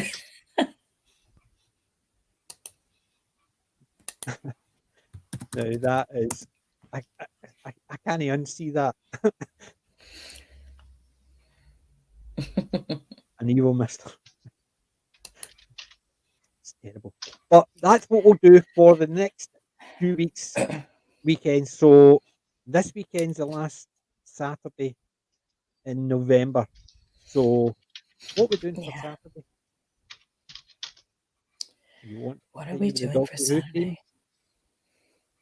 Or do you want to skip to another movie? Could pick a different one. Something different. Mm-hmm. Because We'll have to have a think. We'll need to have a think. It's just so the guys, do you want to do a Doctor Who themed one? We could actually pick one of the movies, the Peter Cushing movies, or Paul McGann movie. Or we can actually take another things like Demons Rising, Mind Game Saga, things that are out with Doctor Who but are Doctor Who related. Or you want to do for a movie, just a November movie, because there's so many we want to do. Then I know. as of December we go to Christmas ones. We'll have to have a think. We'll have to have a bit of a chit chat about that and just throw some ideas around and then see what we decide. It's like we always do. It's a last minute plan. Yes. We need to actually calculate how many Saturdays. Let's see, first of all. And it'll have to be something we all can have access to as well. Yes. The good thing is I can always rip anything I've got. In one form or another. Right, so Saturdays in Christmas are the 4th of December, the 11th of December, the 18th of December, and the Christmas Day. So I'm assuming Christmas Day is probably... Yeah, So we'll have to give that one a miss. There's only 3 Christmas movies then, if we're doing it December, unless we do one this Saturday as well, leading up to Christmas. Well, there is only one real obvious Christmas film for just as Christmas season start, and that's The Nightmare Before Christmas. Oh. There is that. I've never actually seen it. I haven't either, which is amazing for me because I love things like that. Yeah, I will definitely say it's well worth the watch. Well, what we should do is we'll pick 4 movies, one each, and we'll start it this Saturday. All so right. Who's going to have the first pick? I don't mind. I would like mine to be last, just because it's the most melancholy one. When Oh God, yeah. I can I'll- kick it off since you guys haven't seen Nightmare Before Christmas. Let's see if we Okay. can't arrange some way so we can all see it. Because Okay. for me, that one is essentially what for me kicks off. Now it's Christmas season. Once I've seen it, Christmas starts. Okay. That's okay with Yeah. me. see, the good thing is, White Christmas, I'll be watching on Christmas Day anyway. So if you Yeah. can do a different Christmas one, I'm okay with that. Yeah. So I'm okay with that. So because there's so many Christmas ones. So everybody, tune in on Saturday for our first Christmas movie. We will do it on Saturday, but we'll announce Okay. what it is Yay. over the next couple of days. And Yes. I'm ever so sorry, but I think I'm gonna have to I Call think it- so as well. 10 call it a 10 night. past 10. I think it Yeah, was and a I think good you night. it was a lovely stream, absolutely lovely. And thank you so Yes. much to everybody who's joined us in the chat. And Yes, thank you Yeah. very much. Yeah, the For chat was amazing this evening. it was. Yeah, Yes. for all this nice suggestions of movies as well to watch. Yeah. There's some really good ones that was mentioned, and you're sitting there thinking, "Oh, again, watch that again." I think I'm going to dig out. I'm going to literally dig out all my Christmas ones and just pile them up there for my Christmas show, Yeah, why not? and actually see what ones I've got at Christmas. I'll do the same. Jim's got all his behind him, so he can put his Christmas ones behind him as well. I'm Steve, gonna you've see got what all I your can do. DVDs on your shelf, so I'll do that as Oh, well. yeah, monster area. I didn't see you. And I'll fix my Christmas lights. Oh yeah, that looks good.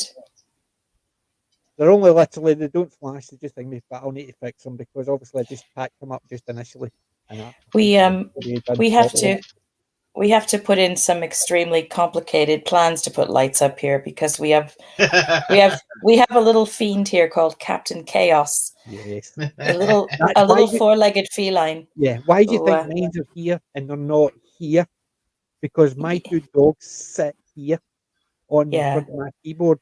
So anything round about here, no. It has to be up there where the dogs kind of get to. So Well, the I'm- nice thing about the little dogs is they can't get up that high. With cats, they can get anywhere. Yeah, Yeah. I can see my dog climbing here, trying to climb up onto here, knocking everything. Oh, you know what I got to do today? My rocket for my Land Raider. Oh, nice. Oh, nice. Very Cool. I've good. got, at least I've got the missile on it now, so It's Lovely. looking really nice. Yeah, somebody that looks managed to good. 3D print them, so I managed to get hold of a few. So I've got spares just in case it goes flying off, because it is on a spring. So I can just imagine nudging the thing and it goes firing and I'll lose it, so I go and get another one. So I bought 6. So, because somebody had suggested it was actually in the chat when we were talking about Judge Dredd, and I had showed that, and I says the only thing it's missing is a missile. Somebody sent me a link. This is where to buy it. So I bought 6. Wonderful. Anyway, ladies and gents, thank you very much for joining us on this such a wonderful Indeed. stream. Thank you. Thank you for all the suggestions for the Christmas movies. And Yes, thank you. even some horror movies that were mentioned. Oh yeah, I'm always here for the horror movies. Yes, definitely. We will be doing some more stuff like Tucker and Dale. Definitely is a January thing. I think it's more of a Halloween thing, but we're not waiting that long. I'm definitely not. And I'm actually, do you know, I'm actually starting to watch it over the next week. What we do in the shadows. The TV show. The TV show's mad fun. It's I've- it's mental. I've got a hold of that, so I'm going to watch that. If you like Matt Berry, you'll love it because Matt Yes, Berry I'm a big is fan of Matt Berry because I remember him from the IT crowd, and he's so well suited to he it. is one of those. But I think for Vlad, considering what Vlad, I think he would actually play it really well. So I'm looking forward to that. It'd be like having the Mighty Bush, playing, what do you call him? The more introverted one from the movie. The one that played the Yeah. Mighty Bush. He talks like that all the time. Can you imagine him being that character? Yeah. So I'm it's that curious to kind of see thing, you what can imagine it. I'll be curious to see what you make of the TV series characters, because they've slightly rewritten some of the characters and introduced different ones from the actual movie, but it still works incredibly well, and it's See, the you thing know, is we actually, really because a enjoy it. movie is such a short thing, to get a bit of longevity out of some of the characters, they have to change them. I'm aware of that. Yeah, Yeah. and they've changed the setting to New York, somewhere in New York, as well. Yeah, it's fun though. It's just Oh, mental. yeah. It's very marvelous fun.